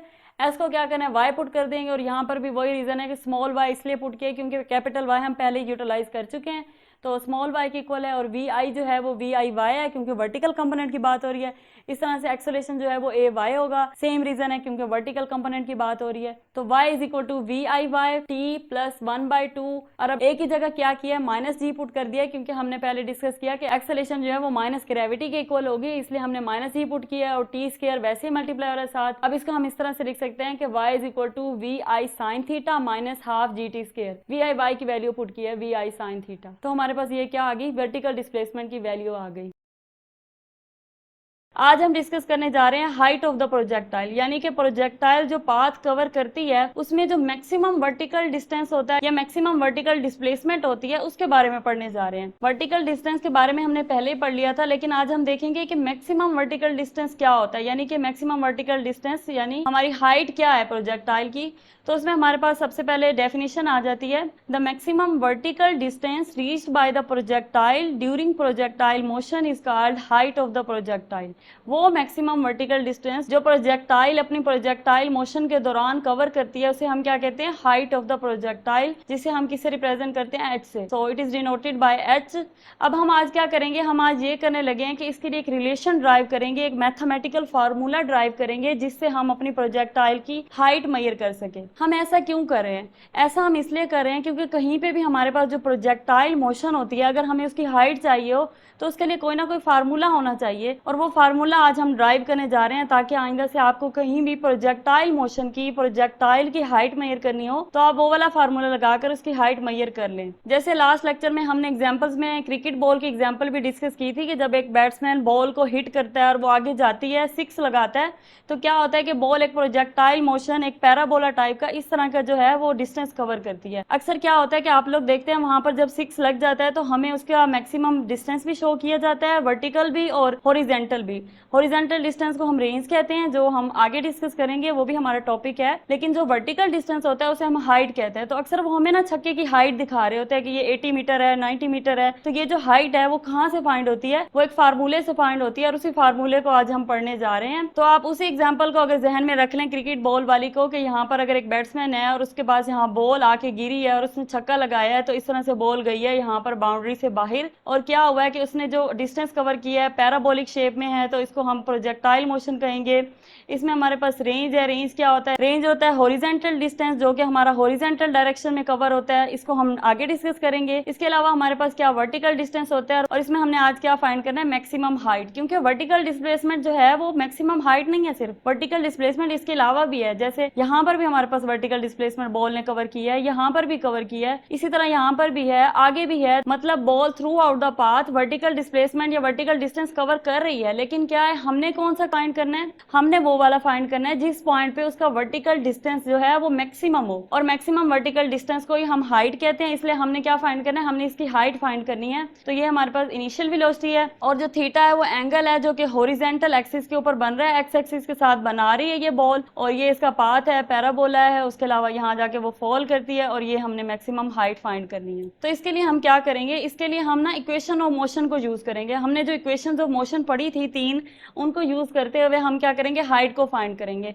अब वो 3 थी, तो सबसे पहले तो हमें ये डिसाइड करना है कि हमने कौन सी वाली इक्वेशन ऑफ मोशन यूज करनी है। अगर हम फर्स्ट इक्वेशन ऑफ मोशन की बात करें तो वो हमारे पास क्या थी, Vf is equal to we i plus a t. अगर आप उसमें देखें तो उसमें क्या है, फाइनल वेलोसिटी है, इनिशियल वेलोसिटी है, एक्सेलेरेशन है, टाइम है। तो फर्स्ट इक्वेशन ऑफ मोशन में डिस्टेंस तो है ही नहीं, क्योंकि final velocity, acceleration, time, initial velocity के साथ हमारा कोई लेना देना नहीं। सबसे पहले हमारा मेन फोकस है डिस्टेंस को देखना, हाइट को देखना, क्योंकि हम हाइट फाइंड करना चाह रहे हैं। तो हाइट क्या है, वो एक डिस्टेंस है, तो डिस्टेंस के लिए हमें एस चाहिए। तो पहली जो इक्वेशन है उसमें एस नहीं है, इसलिए वो तो रिजेक्ट हो गई, उसको तो हम छोड़ देंगे। अब चलते हैं हम सेकंड इक्वेशन ऑफ मोशन की तरफ। सेकंड इक्वेशन ऑफ मोशन हमारे पास होती है s is equal to we I T plus half A T square. अब इसमें एस आ जाता है, s is equal to we I T plus half A T square. उसके अलावा कौन सी चीज़ें हैं, वी आई टी इनिशियल वेलोसिटी और टाइम हो जाता है, plus half A T square यानी कि एक्सेलेरेशन और टाइम। इसका मतलब ये है कि इनिशियल वेलोसिटी, एक्सेलेरेशन और टाइम इन्वॉल्व हो रहे हैं सेकंड इक्वेशन ऑफ मोशन में, डिस्टेंस के अलावा। अब इनमें से जो टाइम है वो हमारे पास है ही नहीं, अभी तक हमने टाइम तो पढ़ा ही नहीं प्रोजेक्टाइल का। उस टॉपिक को हम आगे डिस्कस करेंगे, लेकिन फिलहाल इस वक्त तक हमें टाइम का नहीं पता कि प्रोजेक्टाइल कितना टाइम लगाती है अपनी मोशन को कंप्लीट करने में। तो इसलिए हम सेकंड वाली इक्वेशन ऑफ मोशन को भी रिजेक्ट कर देंगे। अब बचती है हमारे पास थर्ड इक्वेशन ऑफ मोशन। तो थर्ड इक्वेशन ऑफ मोशन है 2as is equal to we f square minus we I square. अगर आप इसको देखें तो उसमें हमारे पास फाइनल वेलोसिटी है, इनिशियल वेलोसिटी है, एक्सेलरेशन है और डिस्टेंस है। ये चारों चीजें हमारे पास अवेलेबल हैं, और इसी तरह की हमें इक्वेशन चाहिए थी अपने हाइट का फार्मूला ड्राइव करने के लिए। So we are using here the third equation of motion. By using third equation of motion क्या है, 2as is equal to we f square minus we I square. अब हमने यहाँ पर ना कुछ तब्दीलियां करनी है अपने टॉपिक के हिसाब से, क्योंकि हम अब वर्टिकल एक्सिस की बात कर रहे हैं, वाई एक्सिस की बात कर रहे हैं। तो वहां पर हमने क्या करना है, अपनी इक्वेशन को, इस वाली इक्वेशन को वाई एक्सिस के हिसाब से ढाल लेना है। वो किस तरह से ढालना है कि हम क्या करते हैं, एस को पुट कर देते हैं एच। एच इसलिए पुट करते हैं क्योंकि हम हाइट की बात कर रहे हैं, यानी कि डिस्टेंस में भी हम स्पेसिफिकली हाइट की बात कर रहे हैं, इसलिए s is equal to h, a is equal to a y. अब क्योंकि वर्टिकल एक्सिस की बात हो रही है, वाई एक्सिस बात हो रही है, तो एक्सेलरेशन भी क्या हो जाएगा, ए वाई। इसी तरह से जो फाइनल वेलोसिटी है उसका भी वर्टिकल कंपोनेंट लेंगे तो वी एफ वाई हो जाएगा, इनिशियल का भी वर्टिकल लेंगे तो वी आई वाई हो जाएगा। अब जब ये सारी रिप्लेसमेंट हम अपनी इक्वेशन में करेंगे तो क्या आ जाएगा, 2ay h is equal to V F Y का square minus we I Y का स्क्वायर। अब हम इन चीजों की वैल्यूज पुट करते हैं, जिन जिन की वैल्यूज हमारे पास है हम वो पुट करते हैं। वैल्यूज इस तरह से पुट होंगी कि ए वाई जो है वो माइनस जी के इक्वल है। माइनस जी के इसलिए क्योंकि इसके बारे में मैंने आपको पहले भी बताया था कि जो हमारी मोशन है बॉडी की वो अगेंस्ट द ग्रेविटी होती है। इनिशियली क्या होता है, देखें अगर आप यहाँ पे देखें, अगर बॉल हमारी ऊपर की तरफ जा रही है तो ग्रेविटी क्या कर रही है, उसे नीचे की तरफ पुल कर रही है। जब वो नीचे की तरफ पुल कर रही है और बॉल जो है वो ऊपर की तरफ जा रही है, इसका मतलब है उसके अगेंस्ट वर्क कर रही है। जब अगेंस्ट जा रही है तो हम क्या करेंगे, ग्रेविटी को नेगेटिव लेंगे, इसलिए ए वाई क्या हो जाएगा, माइनस जी हो जाएगा। वी एफ वाई क्या है, वो हमारे पास जीरो है। वो क्यों जीरो है इसके बारे में भी मैंने पहले बताया था, लेकिन मैं दोबारा बता देती हूँ। यहाँ पर एक पॉइंट ऐसा आता है जहां पर जाकर हमारी जो फाइनल वेलोसिटी है वाई एक्सिस के अलोंग वो जीरो हो जाती है। अब वो जीरो इसलिए हो जाती है क्योंकि अगर आप यहाँ पर देखें तो क्या होता है, यहाँ से जब बॉडी चलती है वो ऊपर ऊपर जा रही है, यानी वो वाई एक्सिस के अलोंग भी उसकी वेलोसिटी का कंपोनेंट है, वो वाई एक्सिस के अलोंग डिस्टेंस कवर कर रही है। लेकिन जो ही वो यहाँ पर पहुंचती है तो इसके बाद क्या होता है कि वो मजीद ऊपर नहीं जा रही है, वो इधर नहीं जा रही है, वो क्या कर रही है, वो नीचे की तरफ आ रही है। तो एक लम्हा, एक इंस्टेंट ऐसा आता है जहां पर जाकर उसकी जो वाई एक्सिस की वेलोसिटी है वो जीरो हो जाती है, इसलिए हम उसको यहाँ पर जीरो पुट करेंगे। इसके अलावा जो वी आई वाई है उसे क्या पुट करेंगे, वी आई साइन थीटा। तो हमें पता है इनिशियल वेलोसिटी का जो वाई कंपोनेंट है वो क्या होता है, साइन थीटा के साथ होता है, वी आई साइन थीटा। अब ये सारी वैल्यूज हम अपनी इक्वेशन में पुट करते हैं, तो 2 और ए वाई की जगह आ जाएगा माइनस जी, एच वैसे ही is equal to V F y को हमने जीरो पुट कर दिया है तो जीरो का square minus we I y की जगह क्या आ जाएगा, वी आई साइन थीटा का स्क्वायर, और ये बन जाएगा minus 2gh is equal to minus we I square sine square theta. अब हम अगर थोड़ा सा अपनी इक्वेशन को रीअरेंज करें, क्योंकि हमें h को अलग करना है, हाइट को अलग करना है, उसी का हम फार्मूला निकाल रहे हैं। तो h is equal to we I square sine square theta, और ये जो 2g यहाँ पर मल्टीप्लाई हो रहा है ये यहाँ पर आके डिवाइड हो जाएगा, तो ये हमारा फार्मूला बन जाएगा v I square sine square theta divided by 2g। आज हम टाइम ऑफ फ्लाइट के कंसेप्ट को डिस्कस करने जा रहे हैं। सबसे पहले हम इसकी डेफिनेशन देख लेते हैं। The time taken by the projectile from the point of projection to the point where it hits the ground at the same level is called time of flight. The time taken by the projectile, वो time जो projectile लेती है क्या करने के लिए, from the point of projection, point of projection से to the point where it hits the ground at the same level. अब सबसे पहले तो आप समझे पॉइंट ऑफ प्रोजेक्शन क्या होता है। पॉइंट ऑफ प्रोजेक्शन वो पॉइंट, वो इंस्टेंट होता है जहां पर हम अपनी प्रोजेक्टाइल को लॉन्च करते हैं, यानी हम अपनी प्रोजेक्टाइल को इनिशियली वेलोसिटी दे रहे होते हैं, इनिशियली हिट करते हैं, फोर्स लगाते हैं, तो वो कौन से पॉइंट होता है, उसको हम कहते हैं पॉइंट ऑफ प्रोजेक्शन। जैसे अगर आप इस डायग्राम में देखें तो आपके पास जो ये वाला पॉइंट है, ये क्या है, ये पॉइंट ऑफ प्रोजेक्शन है, यानी यहाँ से आपकी प्रोजेक्टाइल क्या कर रही है, प्रोजेक्ट कर रही है, आगे की तरफ लॉन्च हो रही है, जा रही है, आगे अपना क्या कर रही है, सफर स्टार्ट कर रही है to the point where it hits the ground, उस पॉइंट तक जहां पर ये क्या करती है, ग्राउंड को हिट करती है। तो हिट कहाँ पे करती है, अब यहाँ से स्टार्ट होती है और क्या करती है, यहाँ पर जाकर हमारे पास हिट कर रही है ग्राउंड को। तो ये जो सारा टाइम लगता है उसको इस पॉइंट से इस पॉइंट तक जाने में, इस टाइम को हम क्या कहते हैं, time of flight. Time of flight इसलिए कहते हैं, फ्लाइट का मतलब होता है फ्लाई करना, उड़ना, यानी कि जितनी देर आपकी जो प्रोजेक्टाइल है, कोई भी ऑब्जेक्ट हो सकता है प्रोजेक्टाइल में, बॉल हो सकती है, फुटबॉल हो सकती है, क्रिकेट बॉल हो सकती है, मिसाइल हो सकती है, स्टोन हो सकता है, जो भी आपका प्रोजेक्टाइल है वो जितनी देर हवा में रहता है, यानी जब उसे प्रोजेक्ट किया गया और जब तक उसने ग्राउंड को जाके हिट करना है, उसके दरमियान जितनी देर वो हवा में रहता है, तो उस टाइम को हम क्या कहते हैं, टाइम ऑफ फ्लाइट कहते हैं, यानी कि फ्लाई करने का, उड़ने का टाइम, जिसे हम किससे डिनोट करते हैं, it is denoted by T. इसके बाद हमारे पास आता है टाइम ऑफ समिट। समिट कहते हैं हम मैक्सिमम हाइट को। इससे पहले हमने जो लास्ट लेक्चर में हाइट वाला टॉपिक डिस्कस किया था, तो वहां पर हमने जो मैक्सिमम हाइट पढ़ी थी, मैक्सिमम वर्टिकल डिस्प्लेसमेंट पढ़ी थी, हाइट जिसे हम कह रहे थे, उसे दूसरे लफ्जों में हम समिट भी कह सकते हैं। तो जो टाइम ऑफ समिट है वो क्या होगा, फिर वो टाइम जो प्रोजेक्टाइल को रिक्वायर होता है अपनी मैक्सिमम हाइट तक जाने के लिए। अब जितना भी टाइम प्रोजेक्टाइल को इस पॉइंट से, यानी कि पॉइंट ऑफ प्रोजेक्शन से यहाँ तक समिट तक, समिट क्या है हमारे पास, मैक्सिमम हाइट है या फिर मैक्सिमम वर्टिकल डिस्टेंस है, तो इस पॉइंट से इस पॉइंट तक जाने में प्रोजेक्टाइल जितना भी टाइम लेती है, उस टाइम को हम कहते हैं टाइम ऑफ समिट। तो समिट के लिए मैंने यहाँ पर लिखा कि आप उसे पीक भी कह सकते हैं दूसरे लफ्जों में, या फिर हाइट भी कह सकते हैं। तो उसकी डेफिनेशन भी उसी तरह से है कि the time taken by the projectile to reach its maximum height, जितना भी टाइम प्रोजेक्टाइल को लगता है to reach its maximum height is called time of summit. इसकी रिप्रेजेंटेशन में थोड़ा सा फर्क है, it is denoted by t dash. जिस तरह से हम टाइम ऑफ फ्लाइट को डिनोट करते हैं टी के साथ, इसी तरह बस थोड़ा सा फर्क करने के लिए मैंने क्या किया, यहाँ पर टी डैश लगा दिया, तो टाइम ऑफ समिट के लिए टी डैश होगा। और टाइम ऑफ फ्लाइट जो है, जिसे हम टोटल टाइम भी कह सकते हैं, टोटल किस तरह से, वो इस तरह से क्योंकि टोटल जितना भी प्रोजेक्टाइल सफर कर रही है, जितना भी डिस्टेंस कवर कर रही है, उसके लिए जितना टाइम उसे रिक्वायर्ड है, उसे हम टाइम ऑफ फ्लाइट कहते हैं। अब जिस तरह से मैंने आपको कहा कि इस पॉइंट से लेकर इस पॉइंट तक, तो अब ये क्या है, ये उसका टोटल डिस्टेंस है ना, यहीं से तो प्रोजेक्टाइल स्टार्ट करती है मूव करना, और ये सारा डिस्टेंस कवर करके यहाँ पे जाके वो दोबारा से ग्राउंड को हिट करती है। तो इस सारे सफर के दौरान उसे जितना टाइम लगता है, उसे हम कहते हैं टाइम ऑफ फ्लाइट, या फिर हम टोटल टाइम ऑफ प्रोजेक्टाइल भी कह सकते हैं, और इसे हम टी से डिनोट करते हैं। समिट वाले टाइम को टी डैश से डिनोट करते हैं। अब इस टॉपिक के अंदर भी हमने यही करना है कि एक मैथमेटिकल रिलेशन फाइंड करना है, जिसके जरिए हम अपनी प्रोजेक्टाइल का टोटल टाइम भी फाइंड कर सकें, और टाइम ऑफ सबमिट यानी कि time required to reach the maximum height जो है, उसे भी फाइंड कर सकें। तो जैसे हमने लास्ट लेक्चर में डिस्कस किया था हाइट वाले में, कि हम उसके लिए क्या करते हैं, इक्वेशन ऑफ मोशन यूटिलाइज करते हैं। और सबसे पहले हमें ये देखना होता है कि हमारे पास कौन सी इक्वेशन ऑफ मोशन लगेगी।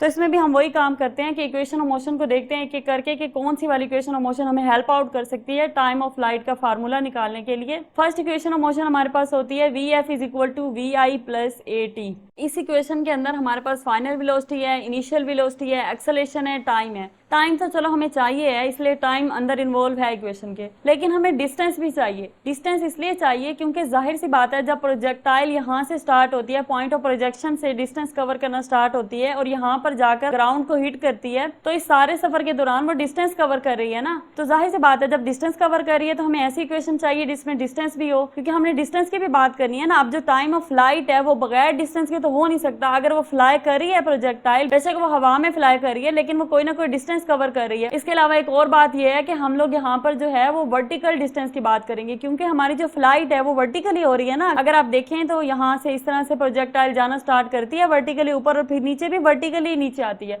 तो ये जो सारा उसका डिस्टेंस है फ्लाइट के दौरान वो क्या है, वो वर्टिकल है।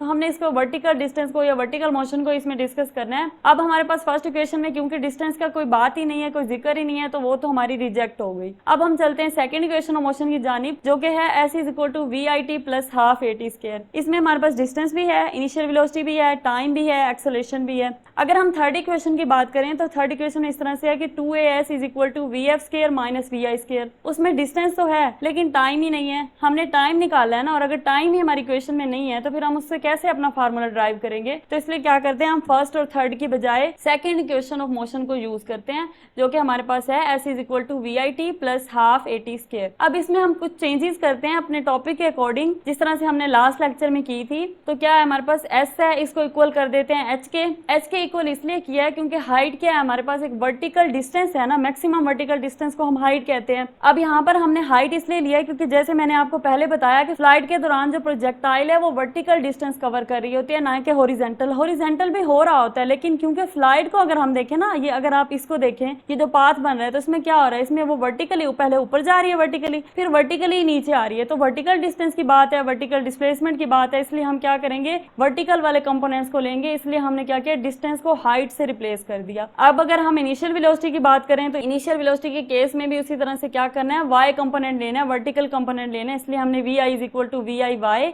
एक्सेलेरेशन को भी acceleration is equal to a y. तो अब ये सारी चीजें हम अपनी इक्वेशन में पुट करते हैं, h is equal to we I Y T plus half A Y t का स्क्वायर। अब हम इन सारी चीजों की वैल्यूज को देख लेते हैं। तो हाइट हमारे पास 0 है क्योंकि जैसे मैंने आपको बताया कि h क्या है, h हमारे पास वर्टिकल डिस्टेंस है, और वर्टिकल डिस्टेंस 0 इसलिए है क्योंकि हमारी जो प्रोजेक्टाइल है उसने जहां से स्टार्ट किया था चलना वहीं पे आके गिर जाती है, यानी वो ग्राउंड से ही स्टार्ट करती है, ऊपर की तरफ जाती है और फिर वापस नीचे की तरफ आती है। तो अगर इसको आप एक वर्टिकल सीधी डायरेक्शन में देखें तो इस तरह से हम कह सकते हैं कि हमारी प्रोजेक्टाइल ऊपर गया है, उसके बाद एक खास पॉइंट के बाद वो समिट के बाद नीचे आना शुरू होता है और फिर दोबारा वहीं पे हिट करता है। अगर इस मोशन को हम वर्टिकली ऐसे सीधा देखें तो वो वहीं पे आके ग्राउंड पे हिट किया है। तो इसका मतलब हाइट क्या है हमारी टोटल फ्लाइट के दौरान, हम समिट की बात नहीं कर रहे, जब हम हाइट की बात करते हैं तब हमने लेनी है हाइट, वहां पर 0 नहीं हो सकती।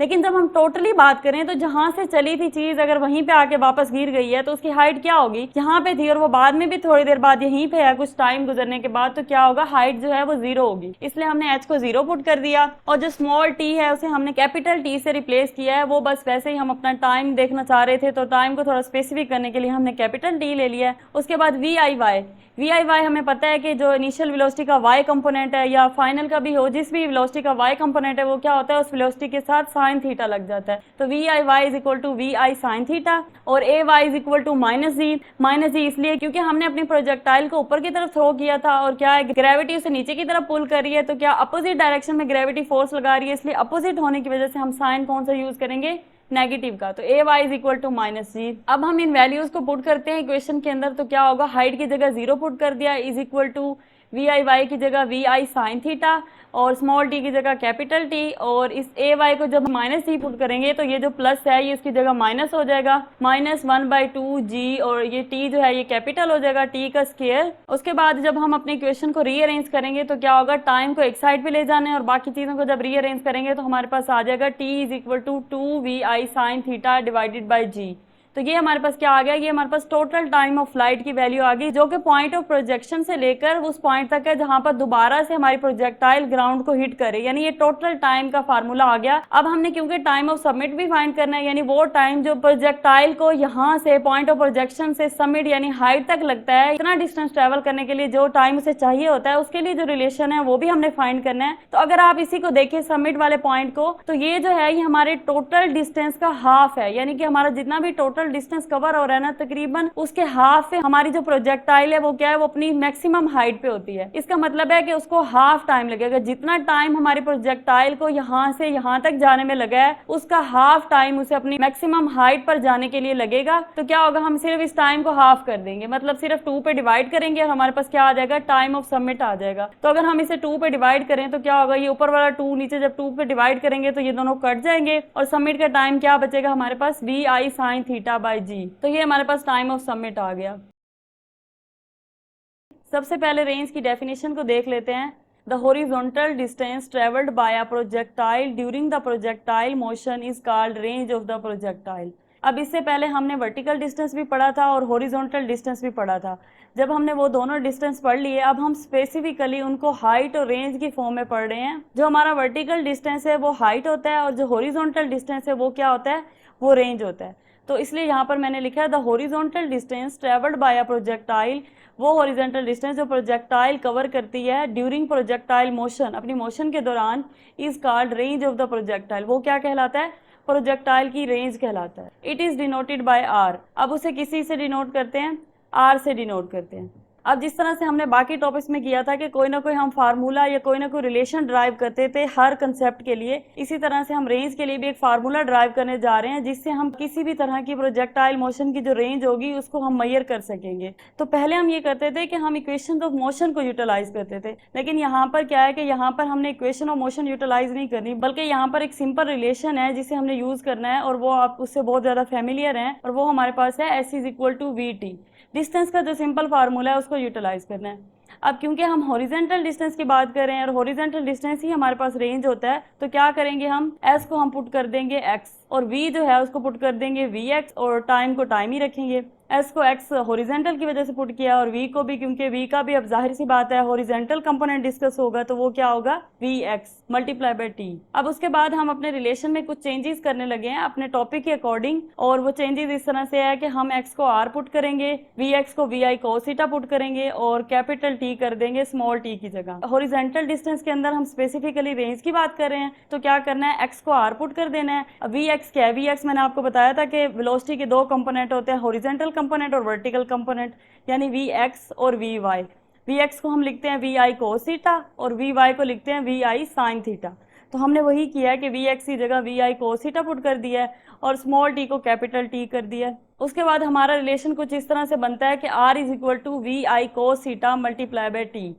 डायग्राम को भी साथ डिस्कस कर लेते हैं। डायग्राम में आप लोग देख सकते हैं कि जैसे मैंने आपको पहले से एक एग्जांपल दी हुई है क्रिकेट बॉल की, कि अगर यहाँ पर एक बैट्समैन है और वो बॉल को हिट करता है, छक्का लगाता है या चौका लगाता है और बॉल उड़ती हुई जाती है बाउंड्री के बाहर, तो क्या होता है, हमारे पास दो चीजें होती हैं जिनको हम फाइंड कर सकते हैं। एक तो बॉल की मैक्सिमम हाइट फाइंड कर सकते हैं, यानी उस छक्के या चौके की शॉट की मैक्सिमम हाइट फाइंड कर सकते हैं, उसके लिए हमने फार्मूला निकाल लिया था। अब मैंने आपको कहा था कि हम रेंज वाला टॉपिक आगे डिस्कस करेंगे। अब इस फार्मूले को निकालने के बाद हम उस बॉल की, उस छक्के की रेंज यानी कि उसका हॉरिजॉन्टल डिस्टेंस उसने कितना कवर किया है वो भी फाइंड कर सकेंगे। इसके अलावा Vi जो है वो इनिशियल वेलोसिटी है जो हमने उसको दिया, यानी कि जो बैट्समैन ने जिस स्पीड के साथ बॉल को हिट किया है वो क्या है, वो इनिशियल वेलोसिटी है। और थीटा वो एंगल है जो हॉरिजॉन्टल एक्सिस के साथ क्या कर रहा है, बॉल बना रही है। या हमारी कोई भी प्रोजेक्टाइल जो हॉरिजॉन्टल एक्सिस के साथ जो एंगल बनाती है उसे हम क्या कहते हैं, थीटा। तो हम डेरिवेशन कंटिन्यू करते हैं। R is equal to Vi cos theta multiply by T। इसके बाद क्या है, T आ गया। T क्या है, हमारे पास time period of the projectile, जिसको हमने लास्ट टॉपिक में डिस्कस किया था। एक टाइम पीरियड ऑफ समिट पढ़ा था हमने और दूसरा पढ़ा था time period of the projectile. तो मैंने आपको बताया था कि जो टाइम पीरियड ऑफ प्रोजेक्टाइल होता है वो टोटल टाइम होता है प्रोजेक्टाइल का अपने एंगल ऑफ प्रोजेक्शन से या अपने पॉइंट ऑफ प्रोजेक्शन से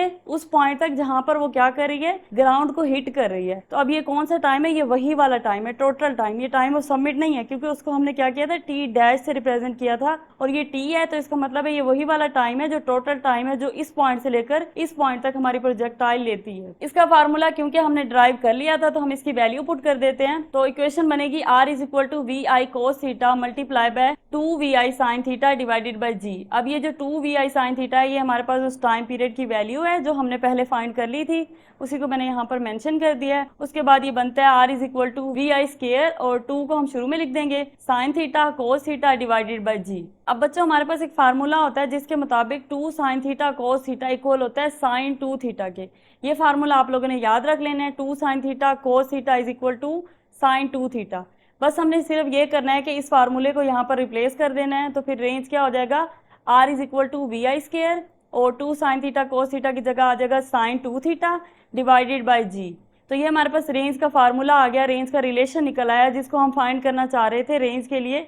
R is equal to Vi square sin 2 theta divided by G। अच्छा, यहाँ पर अगर आप एक बात नोट करें तो हमने इससे पहले भी जितने टॉपिक पढ़े हैं और इस टॉपिक में भी एक चीज कॉमन है कि हमारी जो रेंज है या फिर टाइम है या फिर इससे पहले हाइट का टॉपिक डिस्कस किया था, वो तीनों क्या कर रहे हैं, वो तीनों कॉमनली इनिशियल वेलोसिटी के ऊपर डिपेंड करते हैं। यानी कि ये तीनों इनिशियल वेलोसिटी के ऊपर डायरेक्टली डिपेंडेंट है, डायरेक्टली प्रोपोर्शनल है उसके। तो क्या अगर हमें इनिशियल वेलोसिटी का मैग्नीट्यूड और डायरेक्शन पता हो तो हम हाइट, टाइम और रेंज को आसानी से निकाल सकते हैं ना। तो इसलिए यहाँ पर मैंने लिखा कि by magnitude and direction of v i we can find height, time period and range of a projectile. मतलब कि अगर हमें इनिशियल वेलोसिटी का मैग्नीट्यूड भी पता है, मैग्नीट्यूड पता होने का मतलब है कि जैसे हमने बॉल की एग्जांपल ली, क्रिकेट बॉल की एग्जांपल ली, कि कितनी स्पीड के साथ बैट्समैन ने बॉल को हिट किया, अगर हमें वो स्पीड पता है और इसकी डायरेक्शन यानी किस डायरेक्शन में है, फॉर एग्जांपल बॉल स्ट्रेट की तरफ छका गया या ऑफ साइड की तरफ गया, लेग साइड की तरफ गया, पीछे की तरफ गया, तो कौन सी डायरेक्शन है इनिशियल वेलोसिटी की। और अगर हमें ये भी पता हो, ये दोनों चीजें पता हो, तो हम क्या कर सकते हैं, हम इन चीजों को आसानी से फाइंड कर सकते हैं, हाइट को, टाइम पीरियड को और रेंज को, क्योंकि आप फार्मूले से देख सकते हो। और अगर बाकी फार्मूले भी आप रिकॉल करें तो उन सब के अंदर भी इनिशियल वेलोसिटी का फैक्टर था। तो इसलिए हम ये कह सकते हैं कि अगर हमें इनिशियल वेलोसिटी का मैग्नीट्यूड और डायरेक्शन पता हो तो हम आसानी से हाइट, टाइम और रेंज ऑफ अ प्रोजेक्टाइल निकाल सकते हैं। नेक्स्ट हमारे पास आ जाता है मैक्सिमम रेंज।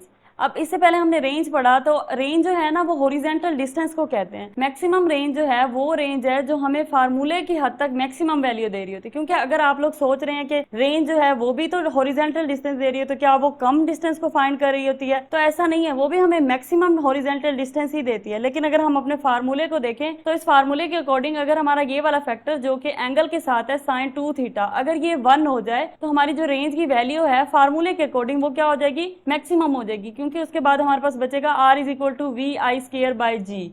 तो we I square by G यानी कि वी आई हमें पता है, जी कांस्टेंट होता है, वी आई भी हमारी कांस्टेंट होगी जो हमें पहले से पता होगी। तो क्या होगा कि ये दोनों चीजें हमें पता होंगी और ये हमारा मैक्सिमम 1 हो जाए तो आर क्या हो जाएगी, रेंज भी हमारी मैक्सिमम हो जाएगी, उसकी वैल्यू मैक्सिमम आ जाएगी। तो इसलिए मैंने यहाँ पे लिखा कि मैक्सिमम रेंज दो चीजों पर डिपेंड करती है।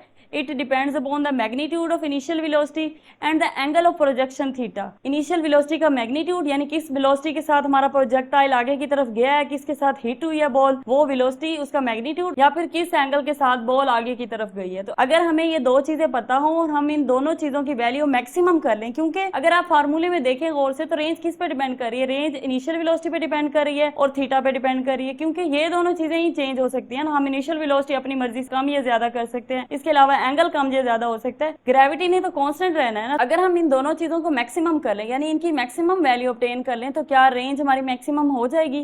तो बिल्कुल हो जाएगी, क्योंकि रेंज क्या है, डायरेक्टली प्रोपोर्शनल है इनिशियल वेलोसिटी के भी और इस एंगल के भी।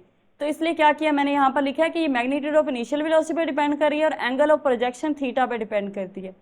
अब मैंने यहाँ पर लिखा है the range will be maximum if. अब ये कंडीशन बड़ी इंपॉर्टेंट है क्योंकि यही डिसाइड करेगी कि हमारी मैक्सिमम रेंज कौन से एंगल पे आएगी। तो यहाँ पर मैंने लिखा कि sin 2 theta is equal to 1। जैसे मैंने पहले आपको बताया कि अगर हमारा ये वाला फैक्टर 1 हो जाए तो क्या है, हमारे पास वी आई स्केयर बचेगा और जी मतलब हम जो वेलोसिटी दे रहे हैं वो जाहिर सी बात है कांस्टेंट ही रहेगी, क्योंकि हमने एक ही दफा देनी है। अब ये तो नहीं हो सकता ना कि बैट्समैन एक दफा बॉल को हिट कर दिया, दरमियान में बॉल जा रही है रस्से में, बैट्समैन फिर जाके बल्ला लेके उसके पीछे भाग पड़े, फिर हिट कर दे, यानी इसकी वेलोसिटी चेंज कर दे। तो ऐसा नहीं होता ना। इसलिए जो इनिशियल वेलोसिटी है वो भी कांस्टेंट होती है, ग्रेविटी तो होती ही कांस्टेंट है। तो सिर्फ ये जो एंगल है अगर ये हम 1 कर ले तो हमारी रेंज क्या हो जाएगी, मैक्सिमम हो जाएगी। इसलिए मैंने यहाँ लिखा the range will be maximum if sin 2 theta is equal to 1। हम इस रिलेशन से अपनी थीटा एंगल की एग्जैक्ट वैल्यू निकाल सकते हैं कि कितने एंगल पे हमें मैक्सिमम रेंज ऑब्टेन होगी। अब थीटा की वैल्यू के लिए बच्चों हमें ये करना है कि ये जो 2 है इसे इस साइड पे ले जाते हैं, ये यहाँ पर मल्टीप्लाई हो रहा है तो यहाँ पर आके क्या हो जाएगा, डिवाइड हो जाएगा 1 के नीचे। तो sin theta is equal to 1/2। अब हमें थीटा निकालना है, साइन भी नहीं चाहिए, तो साइन को भी उस साइड पे लेके जाते हैं। Theta is equal to sine inverse 1/2। अगर आप इसको निकाल के देखेंगे कैलकुलेटर से साइन इनवर्स 1/2 को, तो क्या आएगा हमारे पास एंगल 45 डिग्री। इसका मतलब है कि अगर हम 45 डिग्री के ऊपर अपनी प्रोजेक्टाइल को प्रोजेक्ट करें, इस एंगल के ऊपर थ्रो करें उसे हवा में, तो क्या आएगा हमारे पास मैक्सिमम रेंज ऑब्टेन होती है। यानी जितनी वो एक बॉल आगे जा सकती है हॉरिजॉन्टली उतना वो जाएगी, मैक्सिमम हॉरिजॉन्टल डिस्टेंस कवर करेगी। अब ये चीज कहाँ पे हमें काम आती है, रेंज वाला कंसेप्ट। ये अक्सर ना जब मिसाइल्स वगैरह लॉन्च की जाती हैं या फिर हमें अपने दुश्मन पे हमला करना है और उस पे मिसाइल गिरानी है, हमें पता होना चाहिए अगर हम एक मिसाइल लॉन्च कर रहे हैं तो वो मैक्सिमम कहाँ तक जा सकती है, ताकि उसी हिसाब से हम अपनी सारी पोजीशन सेट करें और उसी हिसाब से हम अपनी मिसाइल को लॉन्च करें। तो इसका ये फायदा होता है। अब हम चेक भी कर लेते हैं कि अगर हम थीटा 45 पुट करें तो क्या हमारे पास ये सारा फैक्टर 1 होता है और क्या ये वाकई ऐसे होता है कि r is equal to we I square by G बचता है। तो हम पुट करके देख लेते हैं। Putting the value of angle angle theta is equal to 45 degree in equation 1। Equation 1 आपके सामने ये है, और जब हम इसमें 45 डिग्री एंगल पुट करेंगे तो क्या होगा, 2 से 45 मल्टीप्लाई हो जाएगा और साइन 90 आ जाएगा। तो हमारे पास हो जाएगा R is equal to we I square sine 90 degree by G. और साइन 90 आपको पता है 1 होता है, जब उसकी जगह 1 पुट करेंगे तो क्या होगा, R is equal to we I square by G. और यही तो मैं कह रही थी कि अगर ये फैक्टर 1 हो जाए और हमारे पास ये भी कांस्टेंट होती है, ये भी कांस्टेंट होता है, तो रेंज क्या है, हमें मैक्सिमम ऑब्टेन हो जाएगी। तो R maximum is equal to we I square by G, और ये हमारे पास मैक्सिमम रेंज का फार्मूला निकल आया है। नेक्स्ट है हमारे पास सेम रेंज। इस टॉपिक में हम देखेंगे कि ऐसे कौन से दो डिफरेंट एंगल हैं जिन पे हमें सेम रेंज ऑब्टेन हो रही है। मतलब हम दो डिफरेंट एंगल पे अपनी प्रोजेक्टाइल को प्रोजेक्ट कर रहे हैं, उसे आगे भेज रहे हैं, लेकिन क्या है, रेंज जो है वो बिल्कुल सेम है, एक ही जैसा हॉरिजॉन्टल डिस्टेंस कवर हो रहा है। और हमें कैसे पता चलेगा कि कौन से दो एंगल जो है वो क्या करते हैं, सेम रेंज को ऑब्टेन करने में हेल्प करते हैं। तो उसके लिए भी कुछ रूल्स हैं, उसको देखते हैं। The range will be same at two different angles when. Range same होगी दो डिफरेंट एंगल पे, कब, जब क्या हो, V I is constant, G is constant और sum of those two angles is 90 degree. अब ये जो तीसरी बात है ना, ये सबसे ज्यादा इंपॉर्टेंट है, लेकिन हम पहली दो को भी देखते हैं। पहली है हमारे पास वी आई इज कॉन्स्टेंट। अब इसका मतलब है कि इनिशियल वेलोसिटी कांस्टेंट हो, और जैसे मैंने आपको बताया कि इनिशियल वेलोसिटी कांस्टेंट ही होती है, क्योंकि हम जब अपनी तरफ से इनिशियल वेलोसिटी दे रहे होते हैं तो हम एक ही देते हैं। लेकिन दो और फैक्टर हैं जिन्हें हमने माइंड में रखना है, वो है एयर रेजिस्टेंस और ग्रेविटी। अब एयर रेजिस्टेंस भी हमारी इनिशियल वेलोसिटी को इफेक्ट करती है, ग्रेविटी भी करती है। तो दूसरे पॉइंट पे मैंने क्या लिखा कि जी इज कांस्टेंट, जी कांस्टेंट हो, यानी कि ग्रेविटी को तो हमने कांस्टेंट कर दिया। अब बच जाती है एयर रेजिस्टेंस। तो एयर रेजिस्टेंस का क्या है कि हमने जब प्रोजेक्टाइल मोशन वाला टॉपिक स्टार्ट किया था तो हमने स्टार्ट में ये बात कर दी थी कि हमारी जो एयर रेजिस्टेंस है वो निग्लेक्टेड है। एक तो हमने रोटेशन ऑफ अर्थ निग्लेक्ट कर दी थी, दूसरी हमने एयर रेजिस्टेंस निग्लेक्ट कर दी थी, तो वो भी नहीं है। तो अगर एयर रेजिस्टेंस भी नहीं है और ग्रेविटी भी नहीं है तो इसका मतलब है हमारी इनिशियल वेलोसिटी क्या रहेगी, कांस्टेंट रहेगी। उसके बाद जैसे कि जी को कांस्टेंट लिखा हुआ है तो जी वैसे भी कांस्टेंट ही होता है, तो जी भी कांस्टेंट है, इनिशियल वेलोसिटी भी कांस्टेंट है। अब ये दो कंडीशन होगी। तीसरी, जैसे मैंने आपको बताया कि सबसे इंपॉर्टेंट है, तो वो इस तरह से है कि sum of those two angle, यानी हम एक पेयर ढूंढने जा रहे हैं ना। हमने कहा ना कि कौन से दो डिफरेंट एंगल पर रेंज सेम होगी, यानी हमें ऐसा पेयर ढूंढना है, ऐसे दो डिफरेंट एंगल ढूंढने हैं जिन पर हमें सेम रेंज ऑब्टेन हो। तो अब यहाँ पर ये आ गया है कि वो जो दो एंगल होंगे उनका सम किसके इक्वल होगा, 90 के इक्वल होगा। तो अगर दो एंगल्स का सम 90 के इक्वल बनता है तो वो जो दो एंगल है वो हमें क्या देते हैं, सेम रेंज देते हैं। अब इसी बात को दूसरी तरह से हम यूं भी याद रख सकते हैं कि अगर हमारे पास एक एंगल थीटा है और दूसरा 90 माइनस थीटा हो, यानी एक एंगल है थीटा, फॉर एग्जाम्पल मैं लेट कर लेती हूँ, हमारे पास थीटा है 5, तो हमारे पास यहाँ पर आ जाएगा 5, और दूसरा है 90 माइनस थीटा यानी 90 माइनस 5। 90 माइनस 5 क्या होता है, 85 होता है। यहाँ पर आ जाएगा 85 और यहाँ पर हमने क्या लेट किया था 5, तो 85 और 5 ऐसे दो एंगल होंगे जहां पर रेंज सेम होगी। और अगर हम इसे अपने पहले वाले कंसेप्ट से चेक करें जो कि हमने यहाँ पर डिस्कस किया था कि sum of those two angle is 90, उनका सम क्या है, 90 होना चाहिए। तो यहाँ पर सम 90 ही बन रहा है। देखें अगर आप यहाँ पर 85 आएगा, यहाँ पर 5 आएगा, तो इनका सम क्या होगा, 90।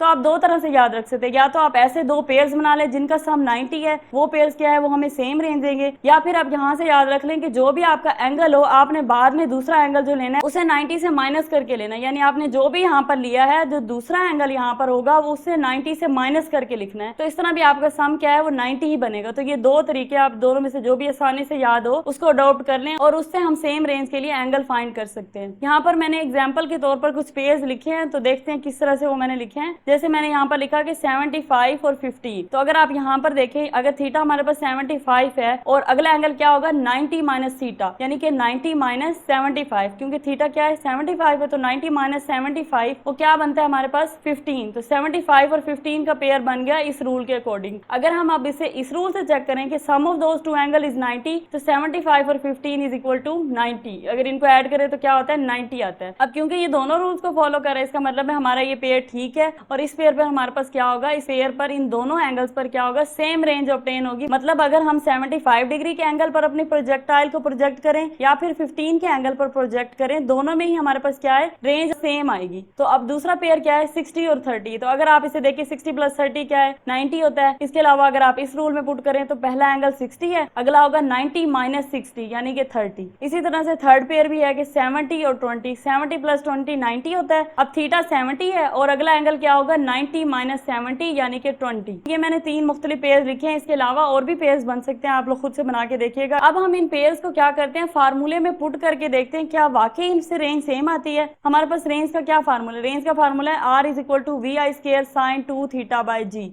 तो अब हम क्या करते हैं, थीटा की जगह डिफरेंट एंगल यानी कि पहले पेयर का ये वाला एंगल पुट करेंगे, फिर उसी पेयर का दूसरा एंगल पुट करेंगे और देखते हैं क्या दोनों पे आर का आंसर सेम आता है। अगर सेम आता है तो फिर तो सही है कि हमारे पास रेंज क्या है, दो डिफरेंट एंगल्स पे सेम आ रही है। और यही तो हमारा टॉपिक था कि दो डिफरेंट एंगल पे क्या हो, सेम रेंज ऑब्टेन हो। तो यहाँ पर मैंने करके दिखाए हैं कुछ पेयर सोल्व।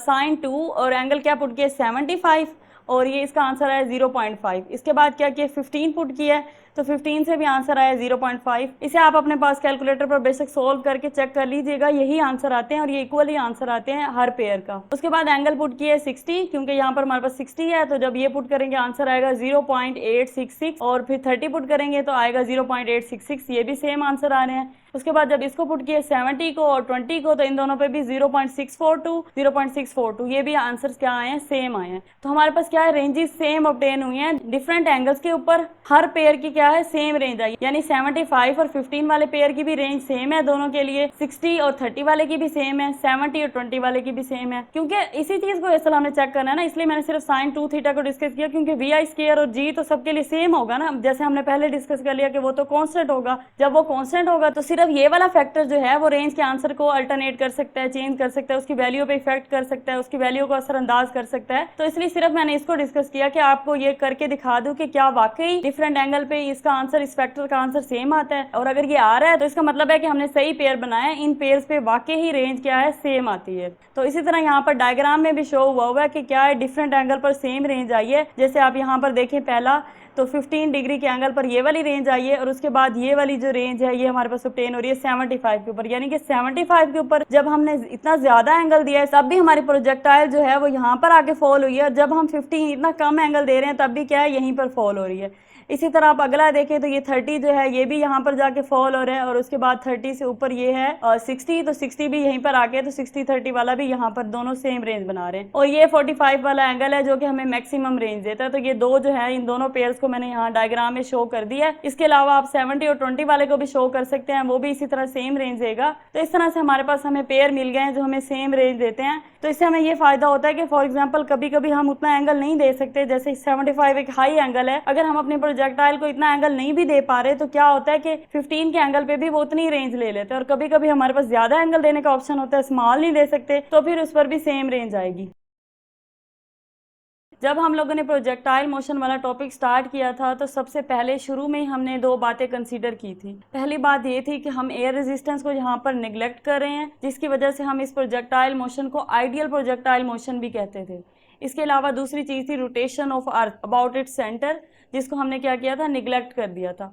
तो दो चीजें हमने निगलेक्ट कर दी थी। अब उन दोनों को क्यों निगलेक्ट किया था और अगर वो दोनों असरअंदाज हों तब हमारी मोशन पे क्या इफेक्ट होगा, इस चीज को देखने के लिए आज हम पढ़ने जा रहे हैं effect of air resistance on projectile motion. यानी कि आपके जहन में एक क्वेश्चन आ सकता है ना कि अगर एयर रेजिस्टेंस इंक्लूड हो, मतलब हवा की जो रेजिस्टेंस है उसको हम निगलेक्ट ना करें, तो प्रोजेक्टाइल मोशन पे क्या असर होगा, वो किस तरह से होगी। तो सबसे पहले तो आपको पता होना चाहिए कि रेजिस्टेंस का क्या मतलब होता है। रेजिस्टेंस का जो मतलब है, अगर मैं आपको उसे ओहम लॉ से समझाऊं तो वहां पर आप लोगों ने पढ़ा था V = IR। वहां पर R क्या था, R रेजिस्टेंस था। वो रेजिस्टेंस जो करंट के अपोजिट होती है, यानी करंट को अपोज कर रही होती है, उसे हम क्या कहते हैं, रेजिस्टेंस। अब यहाँ पर एयर रेजिस्टेंस है तो इसका ये मतलब है कि हवा की वो कुव्वत जो रोक रही है, किसी भी चीज को, किसी भी मोशन को रोक रही है, इसलिए हम इसे क्या कह रहे हैं, एयर रेजिस्टेंस। अब सबसे पहले तो हम एयर रेजिस्टेंस को डिफाइन कर लेते हैं और यहाँ पर मैंने इसकी डेफिनेशन लिखी है, सिंपल सी है, आसान सी है। It is the force of air on objects moving through it. ये क्या है, ये फोर्स ऑफ एयर है ऑन ऑब्जेक्ट्स, जो कि ऑब्जेक्ट्स पे लगती है, जो कि मुख्तलिफ ऑब्जेक्ट्स पे लगती है, मूविंग थ्रू इट, जो इसके अंदर से मूव कर रहे होते हैं। यानी कि कोई भी ऑब्जेक्ट जब हवा के अंदर से मूव करता है तो जो हवा उसके ऊपर फोर्स लगाती है। फॉर एग्जाम्पल जब आप गाड़ी में ट्रेवल कर रहे होते हैं और अगर आप तेज स्पीड से मूव कर रहे हैं, और आपने ये ऑब्जर्व किया होगा कि कभी अगर आप अपना हाथ विंडो से बाहर निकालें और हवा में लहराएं तो आपको एक फोर्स फील होती है अपने हाथ के ऊपर। आपको फील होता है कि कोई चीज आपके ऊपर वजन डाल रही है, कोई चीज आपके ऊपर फोर्स लगा रही है। तो वो फोर्स क्या होती है, वही वो फोर्स होती है जो एयर आपके हाथ पे लगा रही होती है। तो इसी तरह से मैंने यहाँ पर डिफाइन किया कि it is the force of air on objects moving through it. जो ऑब्जेक्ट इसके अंदर से मूव कर रहे हैं उसके ऊपर जो फोर्स लगा रही है एयर, उसे हम क्या कहेंगे, एयर रेजिस्टेंस। अब हम इसका इफेक्ट देखते हैं कि ये क्या करती है। हमारी जो प्रोजेक्टाइल मोशन है, पहले तो हमने इसको निगलेक्ट कर दिया और बड़ा आइडियल बना के पढ़ लिया। अगर ये इन्वॉल्व हो तो फिर प्रोजेक्टाइल मोशन किस तरह से होगी, क्या इफेक्ट होगा उसके पाथ पे, हॉरिजॉन्टल डिस्टेंस पे, वर्टिकल डिस्टेंस पे क्या इफेक्ट होगा उसको देखते हैं। अच्छा, ये जो टॉपिक है ये आपकी बुक में इतनी डिटेल में नहीं है, लेकिन इसे मैंने डिटेल में समझाया है क्योंकि आपके कंसेप्ट क्लियर करने के लिए जरूरी है कि आपको पता हो कि हमने ये रेजिस्टेंस को क्यों निगलेक्ट किया है और अगर वो इन्वॉल्व हो तो उसका क्या इफेक्ट होगा हमारी प्रोजेक्टाइल मोशन के ऊपर। सबसे पहले हमारे पास इफेक्ट है वेलोसिटी के ऊपर, इफेक्ट ऑन वेलोसिटी। तो सबसे पहले हम देखते हैं कि हमारी प्रोजेक्टाइल की जो वेलोसिटी होती है उसके ऊपर एयर रेजिस्टेंस का क्या असर होता है। तो यहाँ पर मैंने लिखा है the higher the velocity of an object the greater the air resistance pushing back against its velocity.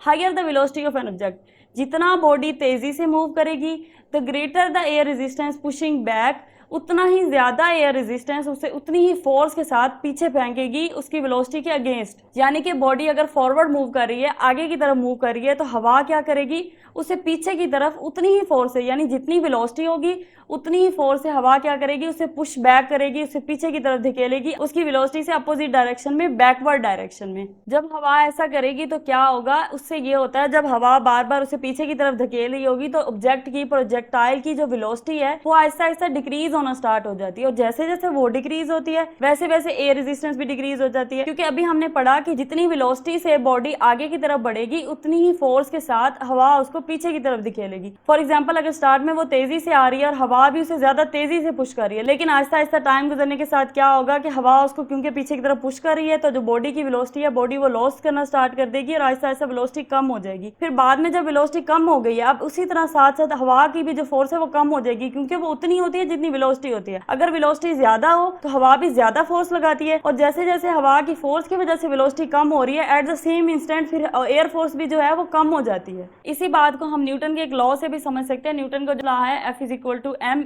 तो उसके मुताबिक क्या है कि अगर हम इस फोर्स को फोर्स ऑफ एयर कंसीडर कर लें, यानी कि एयर रेजिस्टेंस कंसीडर कर लें, क्योंकि फोर्स ऑफ एयर क्या है, वो एयर रेजिस्टेंस है, =m है, और a क्या है, एक्सेलेरेशन ऑफ प्रोजेक्टाइल। आपका जो भी ऑब्जेक्ट है, जो भी प्रोजेक्टाइल है, उसकी ये एक्सेलेरेशन है। तो न्यूटन के लॉ के तहत फोर्स जितनी भी होगी उतनी एक्सेलेरेशन होती है। इसका मतलब है कि जितनी ज्यादा हमारी चेंज इन वेलोसिटी, एक्सेलेरेशन क्या होता है, चेंज इन वेलोसिटी होता है ना, जितनी ज्यादा वेलोसिटी के साथ बॉडी मूव करेगी उतनी ज्यादा फोर्स होगी। जैसे वेलोसिटी कम होगी बॉडी के वक्त गुजरने के साथ साथ एयर फोर्स की वजह से, वैसे वैसे क्या है, फिर फोर्स भी कम होना स्टार्ट हो जाएगी। तो इनका जो आपस में तकरीबन डायरेक्ट रिलेशन बनता है। तो इसको मैंने यहाँ पर एक डायग्राम से शो किया। फॉर एग्जांपल, आपके पास ये एक बॉल है या कोई भी सर्कुलर ऑब्जेक्ट बनाया है मैंने, जिसकी वेलोसिटी है और वो आगे की तरफ मूव कर रहा है। तो जैसे मैंने आपको कहा कि एयर रेजिस्टेंस अपोज करेगी, तो यहाँ पर मैंने अपोजिट डायरेक्शन बनाई है, यानी ये आगे की तरफ जाने की कोशिश कर रही है, फोर्स उसे इधर वापस की तरफ भेज रही है और जो ग्रेविटी है वो नीचे की तरफ खींच रही है। आखिर में क्या होगा, आखिर में यही होगा कि हमारी जो प्रोजेक्टाइल है उसकी वेलोसिटी कम हो जाती है। तो इसलिए हमने क्या किया था, एयर रेजिस्टेंस को स्टार्ट में ही निगलेक्ट कर दिया था ताकि हमारा जो एयर रेजिस्टेंस का फैक्टर है ये वेलोसिटी के ऊपर इफेक्ट ना करे। उसके बाद दूसरा पॉइंट हमारे पास आता है इफेक्ट ऑन रेंज। अब रेंज क्या है, रेंज बच्चों हमने पढ़ा था हॉरिजॉन्टल डिस्टेंस होता है, मैक्सिमम हॉरिजॉन्टल डिस्टेंस होता है जो कि एक प्रोजेक्टाइल कवर कर रही होती है। अब एयर रेजिस्टेंस क्या करती है, एयर रेजिस्टेंस रेंज को इस तरह से इफेक्ट करती है। अगर मैं इस लाइन को रीड करूं तो आपको समझ आ जाएगा, एज द वेलोसिटी डिक्रीजेस, जैसे हमने यहाँ पर बात की कि एयर रेजिस्टेंस की वजह से वेलोसिटी डिक्रीज हो गई है, तो as the velocity decreases the horizontal component Vx, velocity का जो हॉरिजॉन्टल कंपोनेंट है Vx है, जो डज नॉट रिमेन कांस्टेंट। अब ये कांस्टेंट नहीं रहेगा। जैसे स्टार्ट में हमने कहा था कि हमने एयर रेजिस्टेंस निगलेक्ट कर दिया है और एयर रेजिस्टेंस के निगलेक्ट करने की वजह से हमारी जो वेलोसिटी का हॉरिजॉन्टल कंपोनेंट है वो कांस्टेंट हो जाएगा। अब वो कांस्टेंट क्यों हुआ था, क्योंकि हॉरिजॉन्टल एक्सिस के अलोंग वाहिद एक एयर रेजिस्टेंस ऐसी फोर्स होती है जो बॉडी पर लग रही होती है। अगर हम वर्टिकल एक्सिस की बात करें वहां पर भी एयर रेजिस्टेंस एक्ट कर रही होती है, लेकिन वहां पर साथ ग्रेविटी भी होती है। लेकिन अगर हम हॉरिजॉन्टल की बात करें तो वहां ओनली वन क्या चीज होती है, एयर रेजिस्टेंस होती है।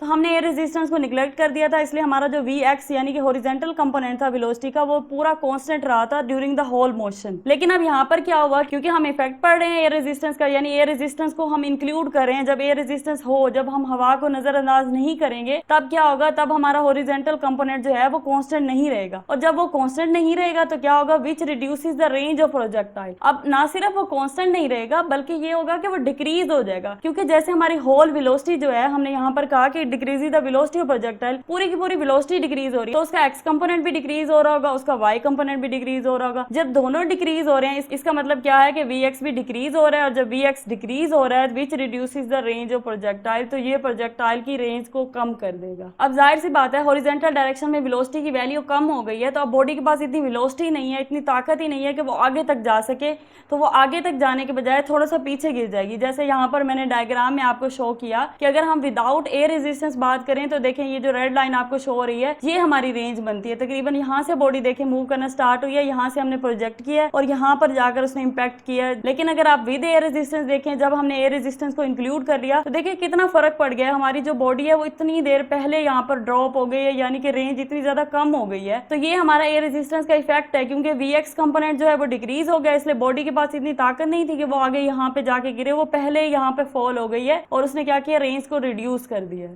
Third one is effect on height. अब हम देखते हैं कि इसका हाइट पे क्या इफेक्ट होता है। जैसे अभी हमने देखा कि रेंज को तो रिड्यूस कर देती है एयर रेजिस्टेंस, तो अब हाइट को देखते हैं कि हाइट को क्या करती है। तो यहाँ पर मैंने लिखा है एज द वेलोसिटी डिक्रीजेस। ये बात हमने पहले ही पढ़ ली कि वेलोसिटी तो डिक्रीज हो रही है, क्योंकि हमने वेलोसिटी के इफेक्ट में पढ़ लिया क्या है कि वेलोसिटी डिक्रीज हो रही है। So as the velocity decreases the vertical component v y also decreases which reduces the height of the projectile. अब जैसे हमने वहां पर कहा कि हॉरिजॉन्टल कंपोनेंट जो है वो डिक्रीज हो रहा है, कि वो कांस्टेंट नहीं रह रहा, और ना सिर्फ कांस्टेंट नहीं रह रहा बल्कि डिक्रीज भी हो रहा है। अब यहाँ पर क्या हाइट में किस चीज की बात होगी, हाइट में हम वर्टिकल एक्सिस की बात करते हैं ना, वर्टिकल मोशन की बात करते हैं। हाइट है ऊपर की तरफ जो वर्टिकल मोशन होगी उसको डिस्कस करते हैं। तो यहाँ पर इसलिए हम कह रहे हैं कि जो वर्टिकल कंपोनेंट है वेलोसिटी का, यानी कि वी वाई जो है वो भी डिक्रीज होगा। अब वो पहले भी डिक्रीज हो रहा था क्योंकि हमारे पास जो है वर्टिकल एक्सिस है उस पर ना सिर्फ एयर रेजिस्टेंस एक्ट कर रही होती है, बल्कि जैसे कि मैंने आपको पहले बताया कि ग्रेविटी भी एक्ट कर रही होती है। अब ग्रेविटी तो हम पहले भी इंक्लूड कर रहे थे, लेकिन यहाँ पर क्या हुआ, यहाँ पर एयर रेजिस्टेंस भी आ गई। अब ये दोनों चीजें मिल गई तो जाहिर सी बात है जब ये दो तरह की रेजिस्टेंसेस आ जाएंगी तो क्या है कि जो वाई कंपोनेंट है वेलोसिटी का वो मजीद डिक्रीज हो जाएगा, और जब वो डिक्रीज होगा तो क्या होगा, which reduces the height of the projectile. तो जो प्रोजेक्टाइल की हाइट है वो डिक्रीज हो जाएगी। अब यहाँ पर आपको ये समझना है कि जब वेलोसिटी डिक्रीज हो रही है तो उसकी वजह से हाइट क्यों डिक्रीज हो रही है। हाइट इसलिए डिक्रीज हो रही है, जैसे मैंने आपको रेंज वाले टॉपिक में बताया कि उसके पास एक्स एक्सिस में इतनी वेलोसिटी नहीं है कि वो आगे जाके गिरे, वो पहले ही ड्रॉप हो जाती है। इसी तरह उसके पास वाई एक्सिस में भी इतनी वेलोसिटी नहीं है कि वो इससे ऊपर जाए, इस हाइट तक जाए, बल्कि उसके बजाय वो क्या करती है, ये जो ग्रीन डॉटेड लाइन आपको नजर आ रही है विद एयर रेजिस्टेंस वाली, तो वो इतनी हाइट ऑब्टेन करती है, यानी इतना नीचे नीचे रहती है। कहाँ वो पहले विदाउट एयर रेजिस्टेंस के साथ यहाँ पर थी और कितना वो नीचे आ गई, यहाँ पर आ गई है, और फिर उसके बाद ये ड्रॉप भी पहले हो जाती है, तो उसकी रेंज भी कम होती है और हाइट भी क्या होता है, रिड्यूस हो जाती है। अब चौथा है हमारे पास effect on the time of flight.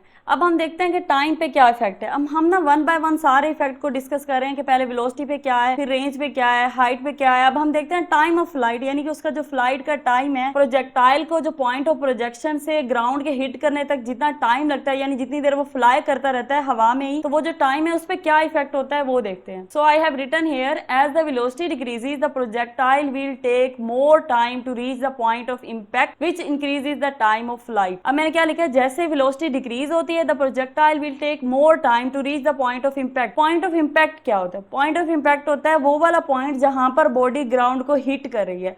तो मैंने लिखा था projectile will take more time, ज्यादा टाइम लेगी to reach the point of impact, यानी यहां तक पहुंचने के लिए, यहाँ पे ग्राउंड पे हिट करने के लिए प्रोजेक्टाइल क्या करेगी, ज्यादा टाइम लेगी। जब वो ज्यादा टाइम लेगी तो क्या होगा, which increases the time of flight, यानी इसका मतलब है कि उसका जो टाइम ऑफ फ्लाइट है उसकी वैल्यू इंक्रीज हो जाएगी। अब इसको हम एक मिसाल से समझते हैं। फॉर एग्जाम्पल आप गाड़ी पे जा रहे हैं और अगर आपको कहीं जाना है और अगर ट्रैफिक जैम वगैरह नहीं है, सड़कें बिल्कुल खाली हैं, ज्यादा गाड़ियां शाड़ियां नहीं है, तो आप आराम से अपनी मंजिल पे पहुंच जाएंगे, ज्यादा टाइम नहीं लगेगा। लेकिन अगर किसी दिन ऐसा हो जाता है कि ट्रैफिक जैम हो जाता है और आप रश में फंस जाते हैं और आपको काफी देर वेट करना पड़ जाता है और फिर आप अपनी मंजिल पे पहुंचते हैं तो आपको देर हो जाएगी। इसी तरह से आप एयर रेजिस्टेंस को समझें कि जो एयर रेजिस्टेंस है जब उसके बगैर काम करना है ना, तो मतलब गाड़ियां नहीं है, रोड खाली है, साफ सुथरा है, तो आप जल्दी से पहुंच जाएंगे। बेशक आपको ज्यादा सफर करना है, ज्यादा दूर जाना है। लेकिन जब एयर रेजिस्टेंस है, यानी कि जब ट्रैफिक ज्यादा है, ज्यादा रश है, ज्यादा गाड़ियां हैं, तो क्या होगा, आप थोड़ा सा भी फासला तय करना है आपके लिए वो मुश्किल हो जाता है, आपको इतनी देर वेट करना पड़ता है, मुश्किल से जाके आप थोड़ा सा आगे पहुंचते हैं। तो इसी तरह से एयर रेजिस्टेंस का भी हिसाब है। Fifth one is effect on path.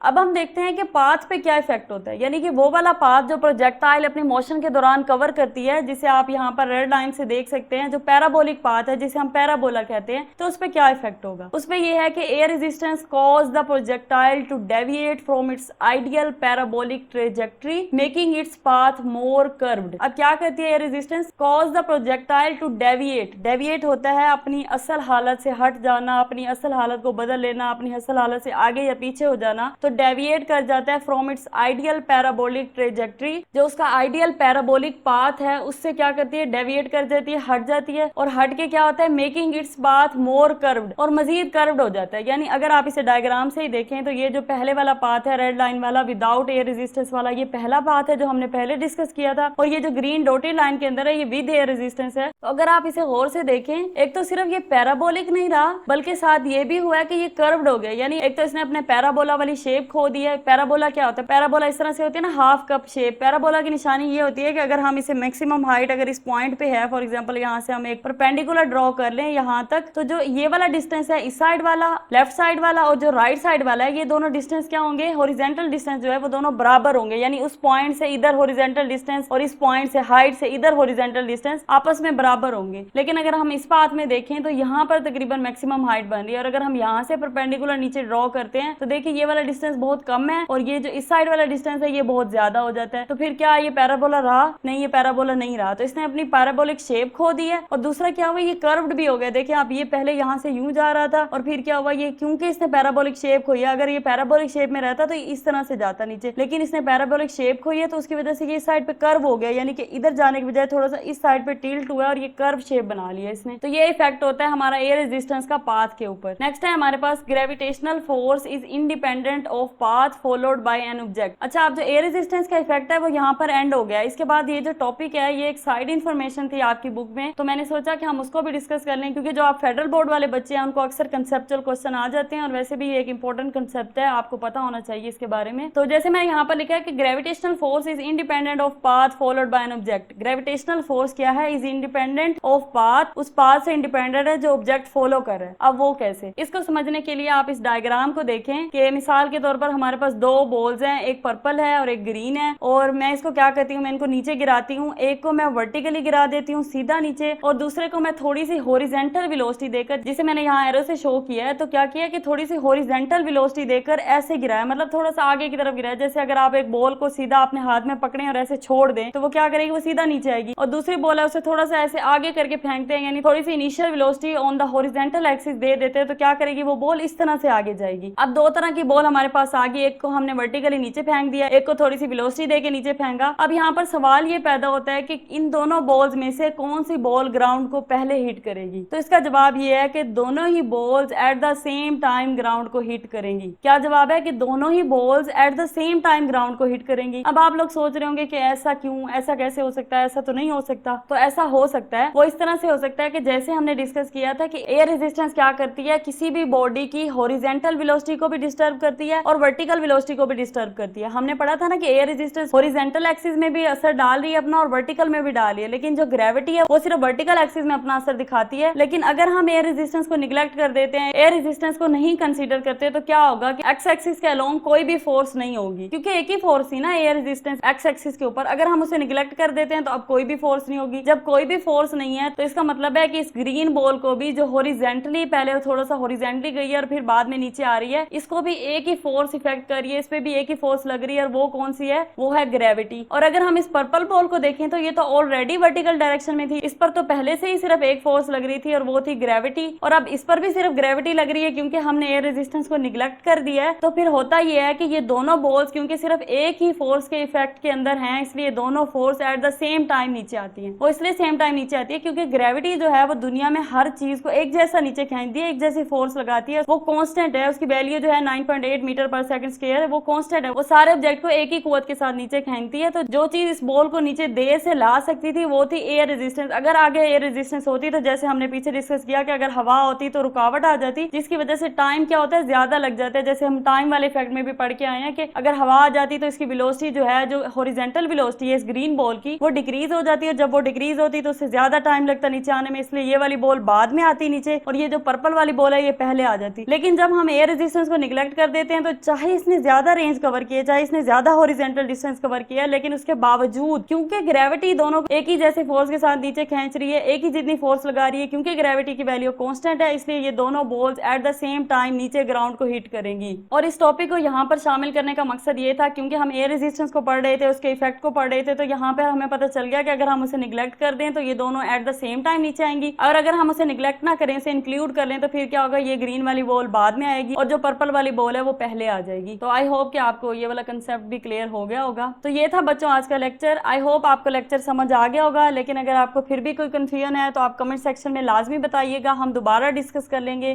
Thank you so much.